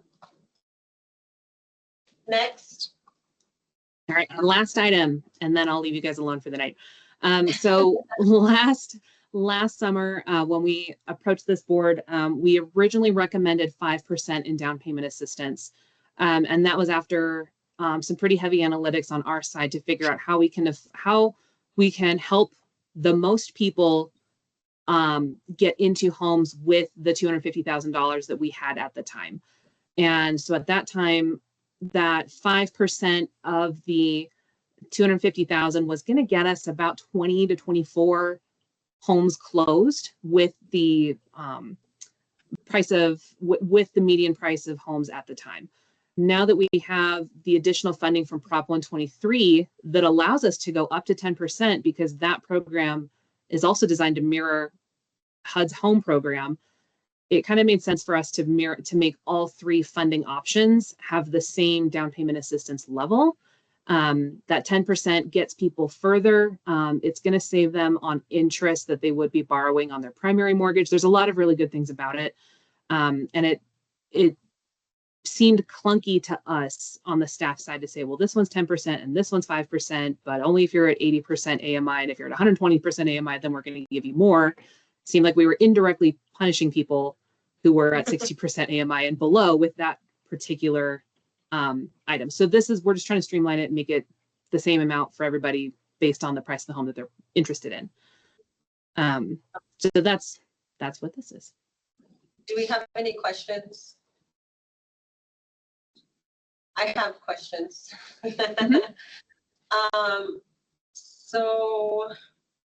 Well, one of them there was one before this one I wanted to ask, but I lost the first one that kind of followed up with the second, but maybe to come back. So, oh yes. So is this comparable to our sister cities like around us? Are other folks doing 10% down in their mortgage assistance programs? Yes. Yeah. 10% seems pretty standard, if not more. I don't have records of anybody only doing 5% Okay. in the area. So 10% seems to be the standard, if not higher. Okay. And then my second question was to define resident of Longmont. Is it resident for at least 12 months that qualifies for this program? So it's just based on where the home is located.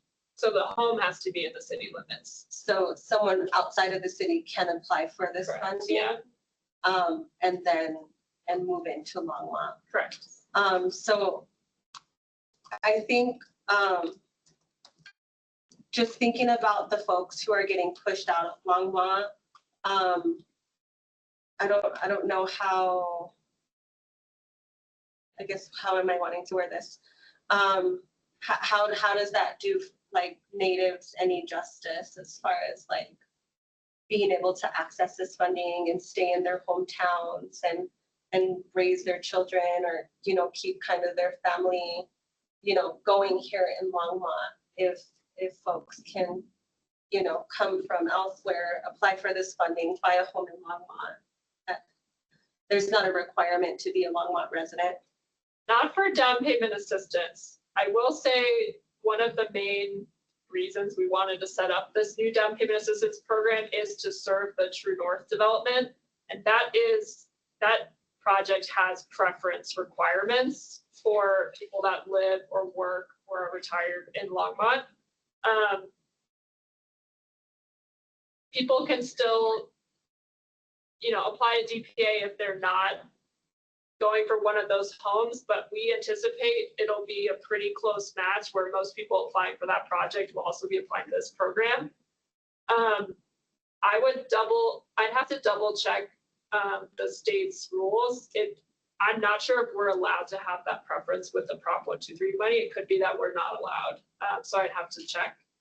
Our local 250,000, we could decide if that's a priority that council wants to impose. So I get what you're saying, but I do think most of the folks that will utilize this resource are going to be buying in the True North project, and that is a preference that was put in place by council when we did the developer agreement.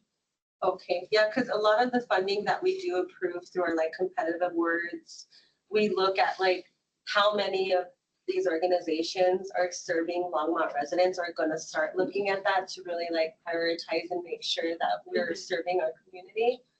And so I don't know I mean, I don't know that we can do anything on that, right? Like, I mean, that's It's my very concern. tricky because you get into fair housing issues very easily when you're putting local residency preference points on programs like this. And I'm not saying it's impossible, but there are cities around the state like actively being sued right now because of that, including Estes Park just lost a big lawsuit. So the state is very anti-preference points in general when they give money because it's just a legal liability. Because the argument, and I'm not an attorney, we have a fair housing attorney if anyone wants to talk to him. But the argument is, if you're only opening up to current Longmont residents, well, maybe I can't already afford to live in Longmont because the price is already at a certain level and I'm disabled and I'm in Thornton, but I want to live in Longmont, so you're not including me. So it's just there's a lot of legal liability, which is the reason a lot of programs don't include them. Again, it's not impossible, but you have to strike a very narrow balance. And even frankly, I'll be candid with our True North project. We've had so many legal meetings about it, and we have to be very, very careful about the way we're setting up the wait list and we're communicating, because that does have local preference that council codified, so we have to follow council's direction. But even that is making us a little nervous on the legal side, because someone can very quickly sue based on process. So noted, and that's something we can communicate to council. That was brought up as an interest of this board. But I would not have like a staff recommendation to impose that as a condition on our local program for our affordable money. And I would have to double check, but I'm pretty sure we would not be allowed to with the state on 750,000. Yeah, if you would check and then just make it clear to council or just bring it up. Yeah. And then let us know maybe.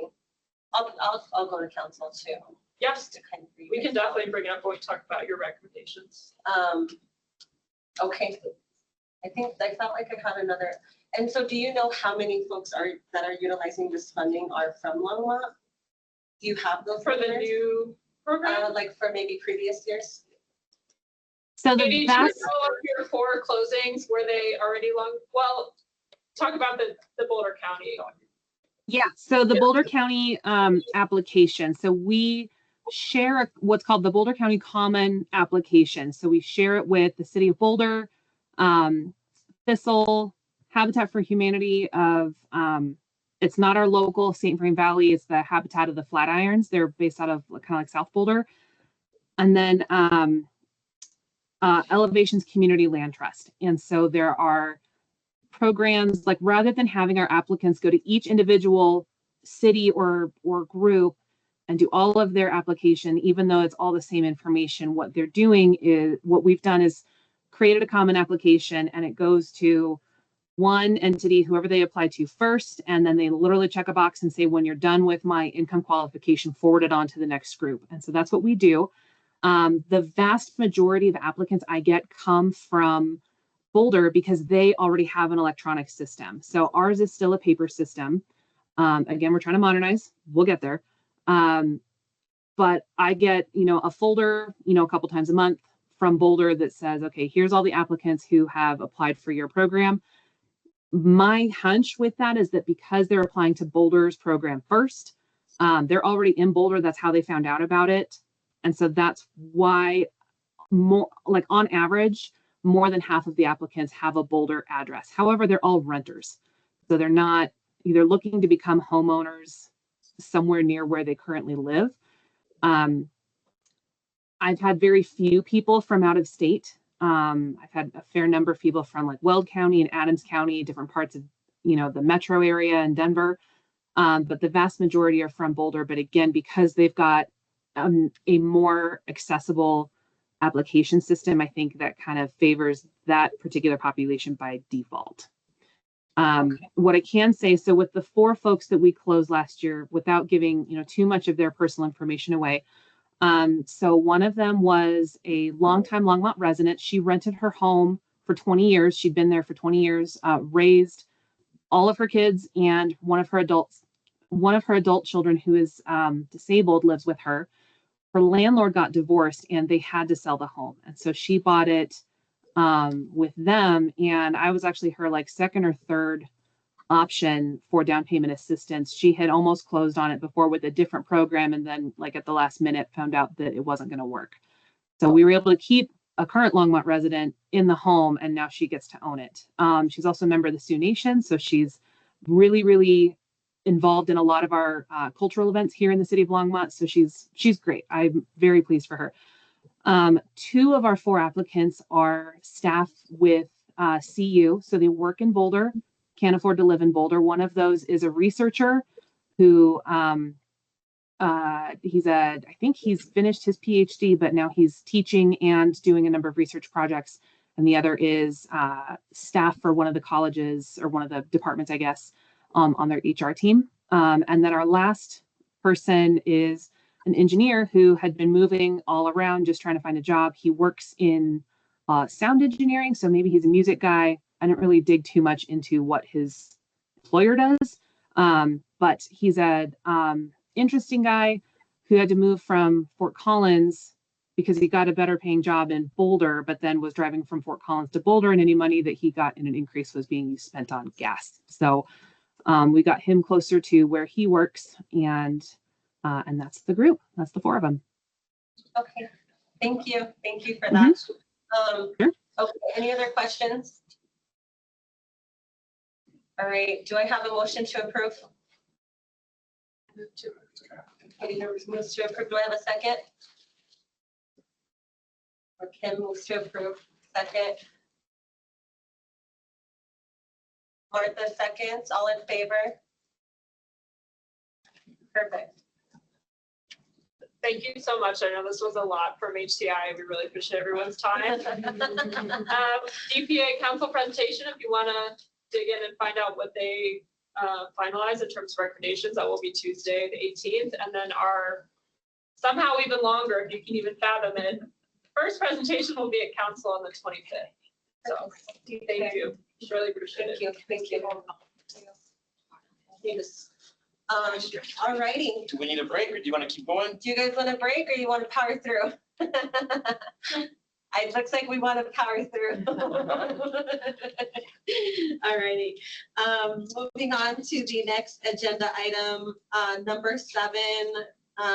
We're going to go over the homesteady annual report, and Ali Bathor, you Yes. going to be leading that? Yeah, so the good thing is you will no longer need to vote. These are just FYIs for your information. So you guys don't need to worry about voting again. And I did get this presentation and review it, so I'm going to go, as we start, grab me some water. Oh, yes, I did send it out on Friday. All right, so let me share it. Yes, here you go. Here you go. All right, so I'm gonna go ahead and share my presentation. And I can see if we see it because I'm right there. Okay. All right. So again, these are just year-end reports from our human resource set-aside funding that we, since 2017, the council approved around half of human resource set-aside for homelessness and homelessness prevention work. And so I do an annual report. I do this every year for you all. And so we're going to talk a little bit about, I try and give you the last year's numbers and then this year's numbers so we can kind of see. So I'm going to go both through our homesteading, which is our homeless prevention work, and HSBC, which is our homelessness response work. Okay. So we're going to probably be here a little bit after 9. Sorry for our guests. We usually end at 9, but we're going to probably be some, yeah, tonight's a little fast. Just blame us. It's okay. So but hopefully it won't be too over. All right. So let's get started. Before we start, could we get the previous presentations emailed to us? Yes. Yeah, okay. All right. So homesteading again was launched in 2018 as part of the response to the Human Services Needs Assessment that prioritizes homelessness and homelessness prevention services. And so we did an RFP and the Art Center received those fundings, and they've received those fundings since then.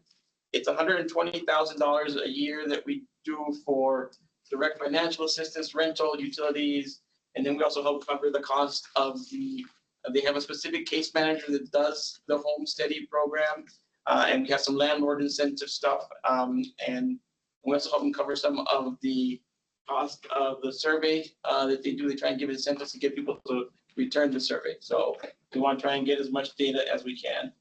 So in 2023, just so you know, the typical goal is I believe 42 or 48, I forget exact numbers. They served 45 households in 2023. Only 3 households. One of the goals of the program is for households to get the financial counseling that we pay for through so that they can try and save at least 1 month rent. 3 out of the 45, 36 of those, went to the classes that you all fund. That received the financial skills support. In 2023, they spent a little over 123,000. In 2022, they spent 148,000. They went over, and that's important to note for the next couple of slides, because so this is how much it was. There was no unspent money in 2023. They actually went over a little bit.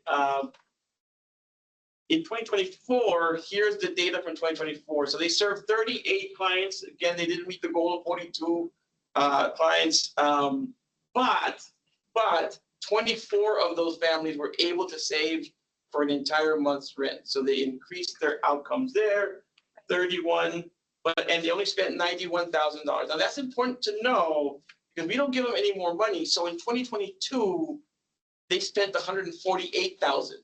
So 28,000 more than what we gave them. And the reason they can do that is because there are years like this where they don't spend all the money. And so they keep that money in a separate account. So when the years they go over, they can cover those costs. So that's important to know. But you can hear a little more detailed information. 34 of the 38 were able to remain in their current housing situation.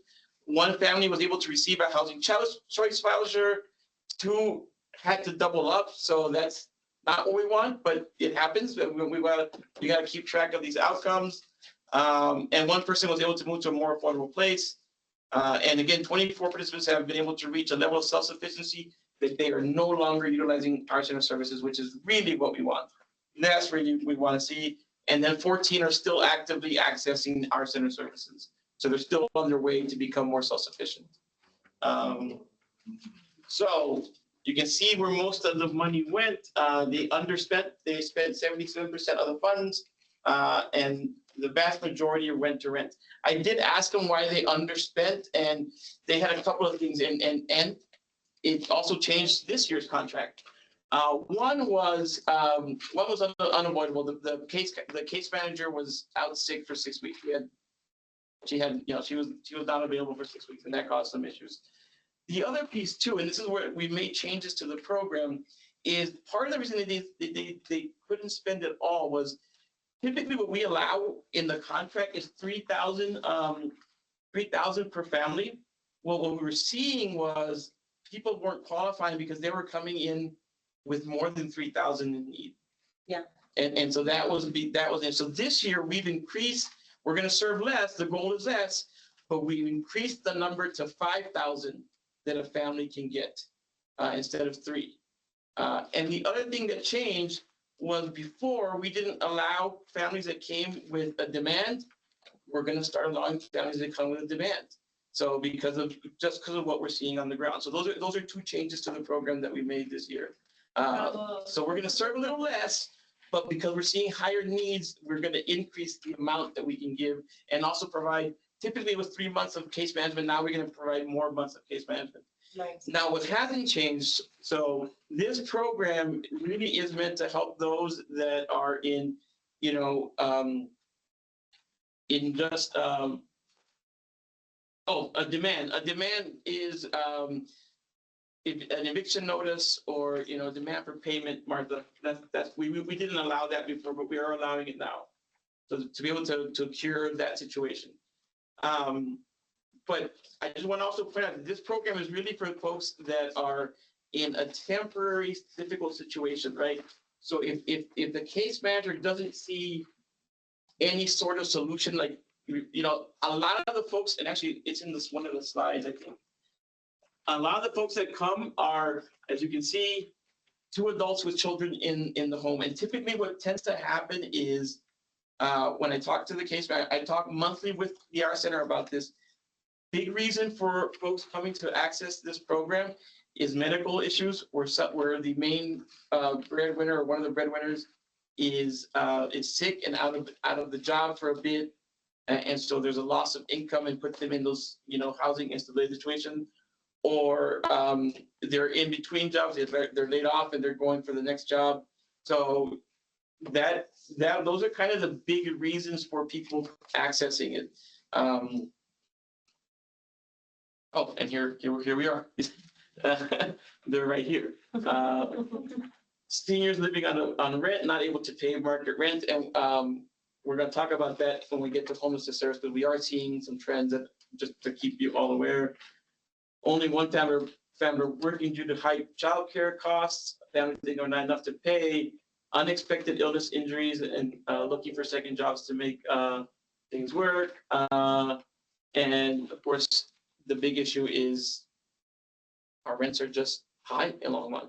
Okay. You know, if you look, I would say take a look at Kayleen's dashboard, and you can see how many people in Longmont are rent burdened, and what that means is that they're paying over 30% of their gross income in rent. We have also severely rent burdened, and that usually means 50%, and there's a lot of folks that are in that situation. So I think that's my last slide. Oh, they sent out 16 service clients who had exited. 38% of the clients were returned the survey. We'd love to see that more, but you know, when I talk to folks, a lot of folks who work in human services who want to get survey data, it's very hard because families are coming to you in some of their hardest times, and once they get what they need, they don't necessarily want to go back and look at this hard time. Yeah. So it is challenging to get the surveys, even though we really try. Again, we part of the funding goes to incentives to get folks to return the surveys. But here's what they said. You know, on a scale of 1 to 5, how helpful was the program? You know, for the most part, 4 or 5s. People really appreciate the program. Do they feel prepared? Now, this is an interesting one, because here's what we start seeing is challenging. 1 to 5, how well has the program prepared them for future financial challenges? You know, it's a reality. 33% were kind of in the middle, saying, you know, there's still some financial challenges. Even though, yes, there were some 5s, half of the folks that responded said, yes, we were prepared. But there are still people that are worried about their future financial situation here in Longmont. So I think that's telling that's why this program is needed and what it does, and the fact that there's still challenges. So, and we also ask them how confident they feel to stay here. You know, again, you see 83% said, yeah, we're pretty confident. And then 17%, you know, I'm not sure. They're kind of iffy, right? They're in the middle. So they're still challenging, and there's still housing instability. All right. Any questions on the home study report? You need to vote, but if you guys have any questions, I'm happy to answer what I can. I have a question. Go for it. Well, I comment on the question. So one, thank you guys for changing that requirement for can't be at risk of eviction or during the, or at whatever the language was. Because yeah, folks come in time of need, and demands many times are issued within 10 days. And if the art center is not getting folks in within that 10 days, folks will have a demand. So thank you for changing that. A question that I have is, do you know if this program is still geared to serve first-time visitors to the art center and not previous visitors? That's a great question that I'm meeting with them when I'm going on vacation next week. I'm meeting with them when I get back. I will ask that question because I don't know the answer to that. Okay, and if it is, could we propose that they consider changing that? We Would could, we have yeah. just because folks, I mean, you know, they could have gotten assistance 5 years ago with maybe a utility bill. Yeah. And then now maybe an emergency happens and they don't qualify for this. Yeah, I'll ask. I don't know the answer to that at this point, but I will ask. And if we can change it, I'll ask if we can change it. And is this a once per lifetime assistance? Again, I don't know. I'm not sure, but I'll ask. Okay. Oh, yeah, and if I have it, I'll just message you. Yeah, just email me. You can always email me. Yeah, you got my number. So if you have any questions, you can. Okay, those were my questions. All right. Any other questions from the board? All right. Okay, so the other part of the homelessness funding is we are the primary funder for the Hope Shelter here in Longmont, and we fund all roads what used to be considered or called the Boulder Shelter. And so we get annual data. And there's a lot more data that I didn't put on here because I knew it was going to be a long meeting. And so I didn't want to go I can tell you how many volunteer hours they had. I can tell you how many meals they provided. I got all that stuff if any of you want that information. But they had 10,000 stays in 2024 at the Hope Shelter. So the Hope Shelter right now is in two places because they don't have their own building. They part of the week they use Messiah Lutheran, which is on 13th or Mountain View. It's on Francis. Yeah, Francis and Mountain View. Francis and Mountain View, and then they also use the Journey Church, which is on 2005. And so that's where they hold their navigation. Now I can tell you, I have volunteered at the shelter. It is not the nicest place to stay. They try and make it as comfortable, but you're sleeping on the floor on the mat with everybody around you. Is it year round or is It is year round. Since 2019, we've increased the amount that we provide for them, and they made it year round. So year round, we have sheltering every night? every single night. I didn't know that was available. Yeah, we have sheltering every single night. Yeah. The And staff is pretty amazing because they also alternate sites. yeah, they gotta They move have to all those, it's a lot of everything work. from one side to the next. So that's a pretty incredible operation. Yeah. And so All Roads is the Boulder Shelter. So we're actually seeing more people here. There's more people staying here than there are in, so folks don't want to go to Boulder or can't go to Boulder, so yeah. We see more people, and they had 395 emergency shelter stays. What that means is, so the way that our homelessness services work in Longmont, we fund something that's called navigation services. And what this is, it's our goal to help people along their housing path, whether that means getting work, whether that means getting Social Security, whatever it means, getting a voucher, all of those things. And so anybody who's in the shelter is required to meet with a case manager and to work. And there are folks that are out there that right now, for a variety of reasons, are not in a position to really utilize that service. However, and so they're not necessarily allowed in the shelter if they're not willing to work on their housing path. But we also don't want anybody to freeze to death. And so even if you're not working toward housing during severe weather, and whether we allow people to, even if you're not working on a housing plan, to use the shelter. And so we had 395. I know that I can tell you that in January of this year, they spent most of the month in emergency sheltering mode. In other words, they were letting as many people as they could into the shelter. So even people that were not following a housing plan or not doing their commitment to meet with case managers, as long as they weren't banned, because sometimes folks are banned due to if they Behavior. well, yeah, typically it has to be pretty egregious. Like if you threaten somebody, if you commit an act of violence, you're not allowed to shelter. But yeah, so we had over 10,000 stays. Has there been any discussion? Boulder Shelter is beautiful. It just seems so crazy. The demand is so high here.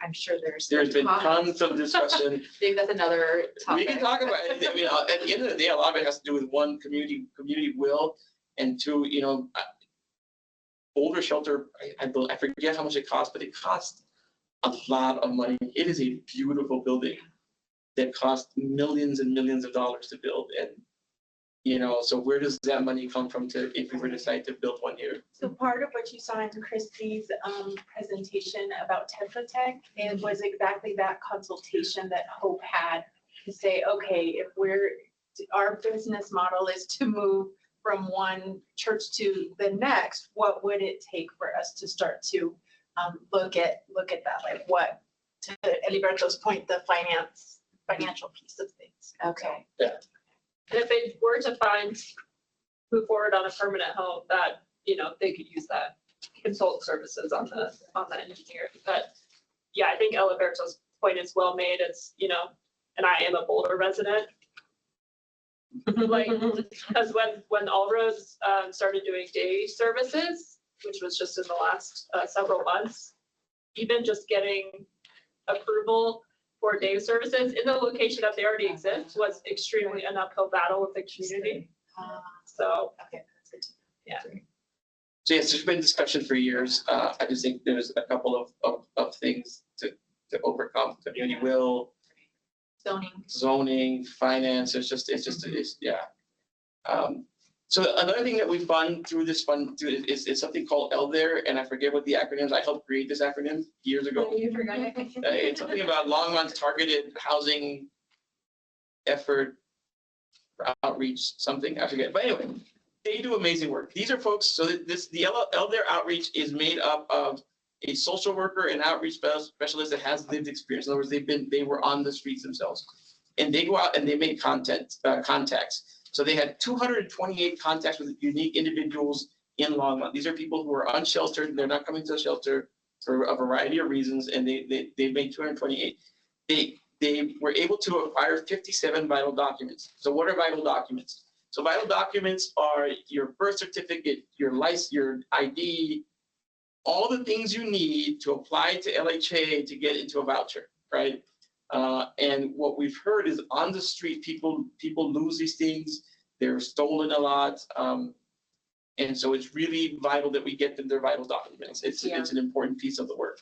And so they were able to get 57 vital documents for people. Wow. They also have drop-in appointments for folks at their outreach center at 804 South Lincoln. They had 310 service appointments, people dropping in and getting on-the-spot case management of what do you need. And, what's amazing is they were able to house 33 people straight from the street into housing. So that's a pretty high number that we've had this year. And so we're pretty excited about what they're doing. Something else I want to add about that, I have a meeting every Thursday with LDARE, with our local lead and core and a few other outreach, and we discuss what's happening in the community. And we have these great collaboration going on about helping people as we try and move folks into housing and out of homelessness. I will say, it is challenging. People are in a lot of places. Sometimes it's mental health, sometimes it's substance use. It's, it's a very complicated societal issue. And what I tell everybody all the time is, homelessness is not a Longmont issue. It really isn't. It's a national issue, and Longmont's not going to be immune from it. That's just a reality. We're dealing with a societal issue, and I think we're doing a good job. And of course, there's always ways to be better. But we had 101 people exit homelessness in 2004 or 2004. That's a pretty big number. The last time we had a number that big was in 2018, I think we had 112. But typically it's between 70 and 90 people that exit homelessness. Wow. So we're pretty excited about it. But part of that is the work that we funded. So like the money that a lot of kudos to our HCI folks, because Zinnia, if you don't know, Zinnia was one of the fastest leased permanent supportive housing units or buildings in the state.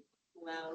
And we had 55 people that moved in there. So any questions about homesteading or homelessness? That's really informative. Thank you. Yeah, it's a lot of work. It's a lot of work, and there's a lot of great people out there. Our police are doing the work. Our lead and core are doing the work. Our Hope is doing the work. There is a lot of different organizations out there trying to engage, trying to get people to the point where they are ready to take the steps they need to take to get into the next level. and exit homelessness. Is the city of Longmont providing any type of like kickbacks or incentives for the churches that are spearheading this mission? No. Now, we do pay Hope, so Hope does, pay them, right? But we contract with Hope and then Hope handles that piece. Okay, yeah, because like if for some reason they just decided that they don't have the capacity or they can't do it anymore, like then. That would be a big challenge for us and we'd have to figure it out. So just something to think about. I don't know what those incentives from Hope look like to. I'm sure they're paying rent. churches.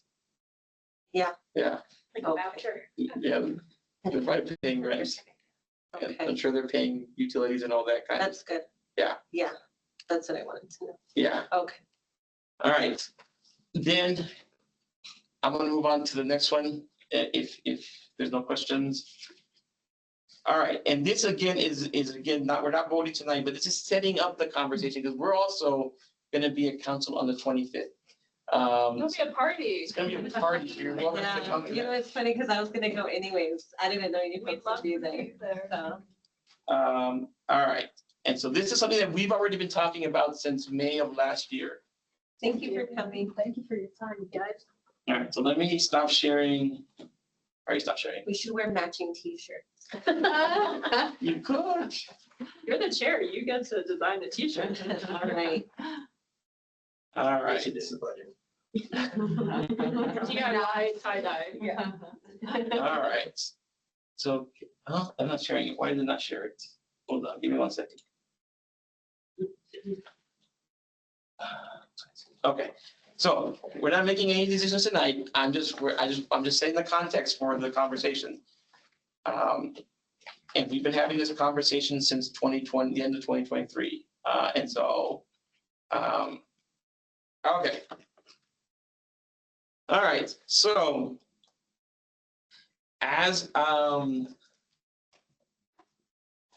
we've said before, we are seeing a great increase in the amount of need that I want to make sure that, yeah, it's the right one.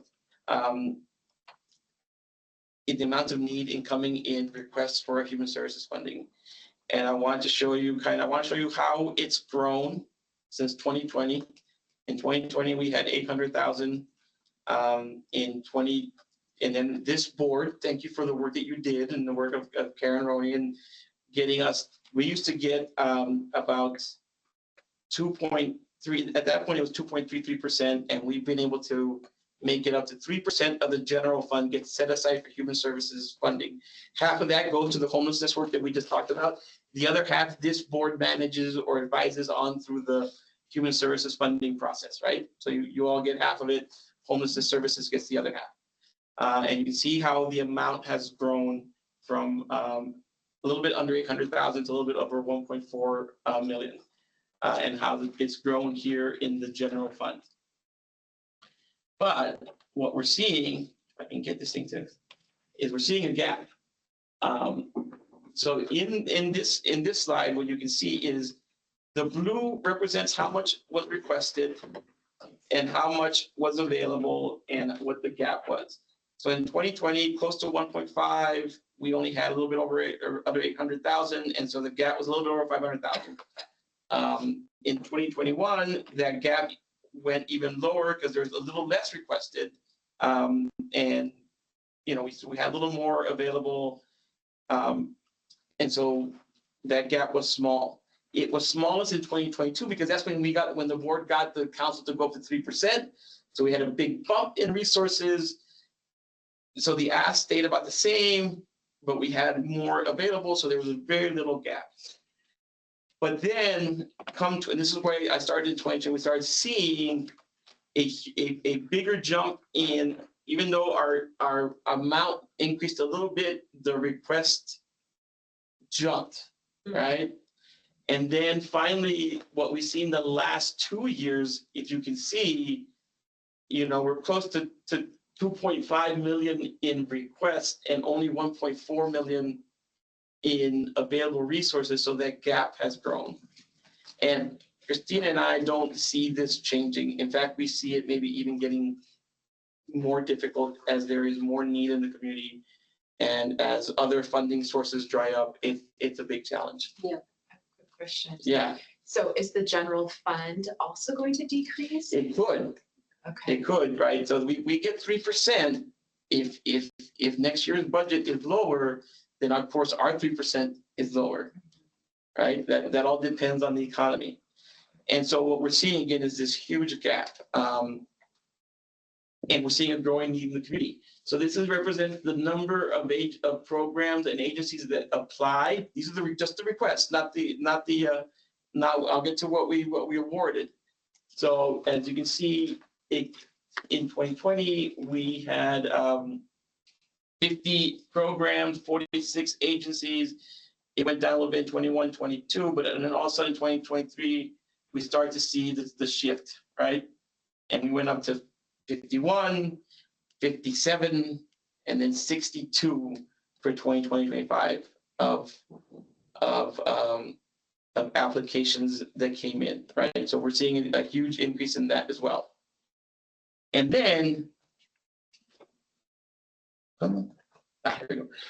And you all have become more generous too, as the board, because you see the need and you're responding to that need, right? And so in 2020, you only funded 32 agencies.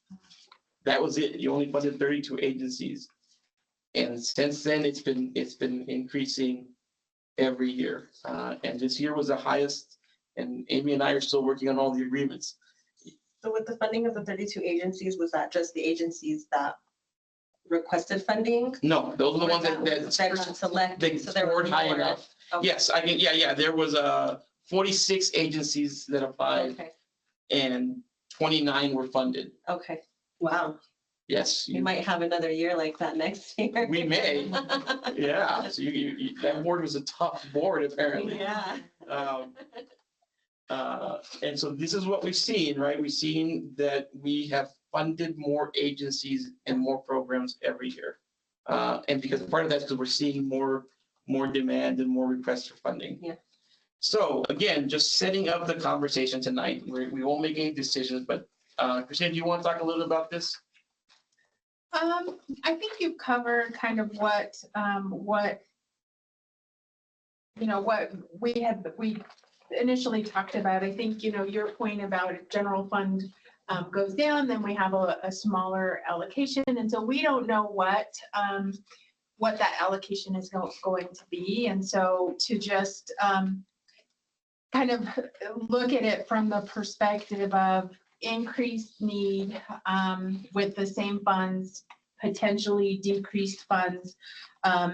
We have worked a lot with our nonprofit partners, and based on the conversations that we've had here, and the ideas that this group has generated as well, back to your point of in 2023, we want to talk to council about policy direction, like how do they suggest we move forward with this? So yeah, so we're going to council on the 25th, and we're going to give them some models to think about, models that we came from this group that's come from the nonprofit organizations that we met with all throughout 2024, and get their direction. And then, because it's on the agenda tonight, we're going to come back to you all during the retreat, and I'll give you the date that won the voting, what day we're going to use. Thank you all for doing the doodle. And then, to really start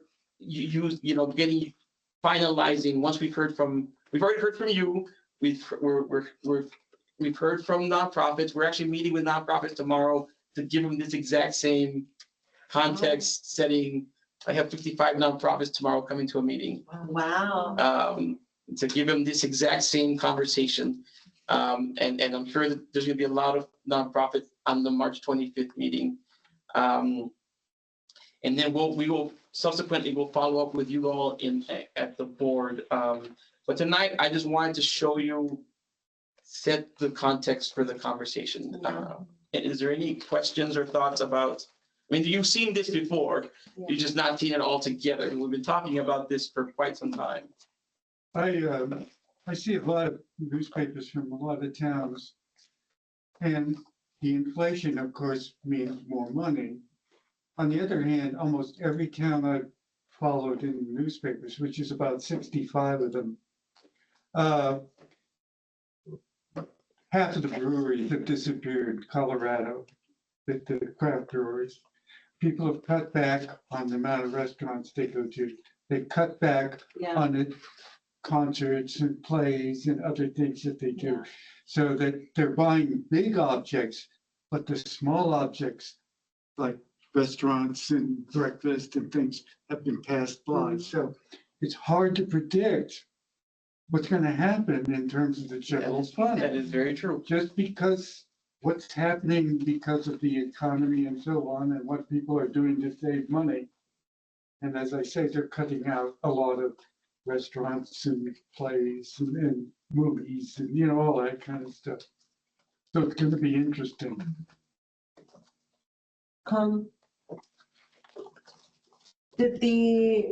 There's so many surveys. There was a survey coming out, the one that the root. Yes, that's, Our consolidated plan? yeah. Has that come out yet? Not yet. Okay, Should be done, hopefully. We have a meeting about it next week to get an update, but okay. early April was the target. So if it's done by early April, then we can use that information.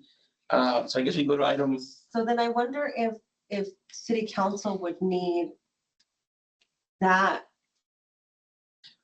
well, we can go back and see, determining we want to have this initial, policy direction. we want to have this initial conversation, but we can go back to them after our retreat as well. Okay, Yeah, but we said that we want to have at least some general conversation with them, and then we can go back to them afterwards. after we review that survey and determine like what the highest needs are and what the community's saying. Yes, and so there's two conversations, right? There's one, what the needs are, and then there's two, what is our funding model? Yeah, And they may not necessarily be, you know, one and the same. And so I think that'll be helpful, but we can also continue, I think in parallel, we can have conversations about the model as well. okay. So yeah, we can definitely go back to council and especially after we have our retreat. But before I go to talk about the date, any questions about about the context setting that I did tonight? I know it's not a lot of new information we've talked about it before, but all right. So then I have one more question. Yeah. Are board members welcome to attend that meeting tomorrow to just hear what the nonprofits are I can saying? send you the link, yeah. Yeah. Is it an online meeting? Oh, wait, that's a good point. Our board member, I know. If there's not more than two, yes, yeah, and and it's a public meeting. yeah, and so we have to be careful about that.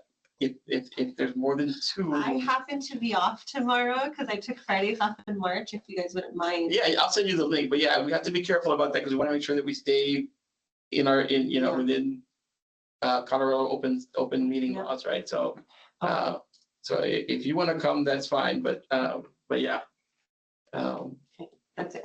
Okay, yeah, I'll send you the link tomorrow morning. Okay.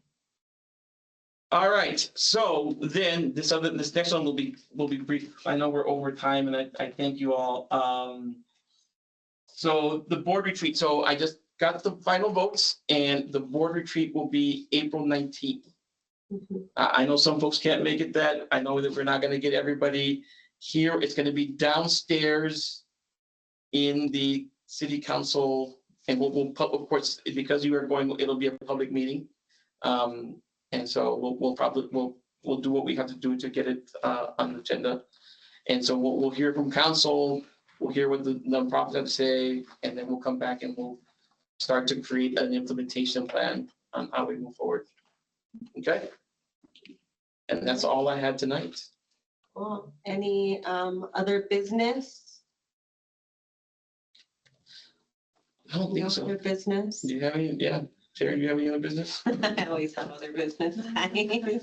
No, I just want to put it back on your radar that Longmont still doesn't have like a direct nonprofit or provider that assists with EOC applications. And I know that the R Center as a resource center only assists a person up to a max per year, and EOC is included in that. And so that could, if we continue to look into maybe finding someone that is providing that assistance, then that would open up rental assistance funding through the R Center when people really need it. Could you email me, could you email me a really well worded question that I can forward to Mark at the R Center so I can, so that, yeah, because I thought they do access EOC dollars, They do, but you're saying they're not direct. but from what I understand, if I were to go today and access EOC assistance, even though it's not funding that comes from that organization's budget, doesn't come out of their budget, I wouldn't have access to rent assistance later down the road if I needed it. Okay, so if you can word that question, I'm happy to pass it on. Okay, If you can send me like because I may not understand all the nuances that you're talking about. I'll send you a well-worded question. I would appreciate that, and I'll forward it on to Mark, and if we need to, Figure something. yeah, we need to figure out and have a meeting, we can do that. Okay, perfect. Okay. That's all my business. Any other business before we move to adjourn the meeting? No other business? All right. Do I have a motion to adjourn? I move we adjourn. Do I Oh, wait. have? Martha, do you have a question? Oh, I thought we were voting for adjourning. Can someone send a calendar invite though for the 19th so that I Yes. can remember? If we'll send it out.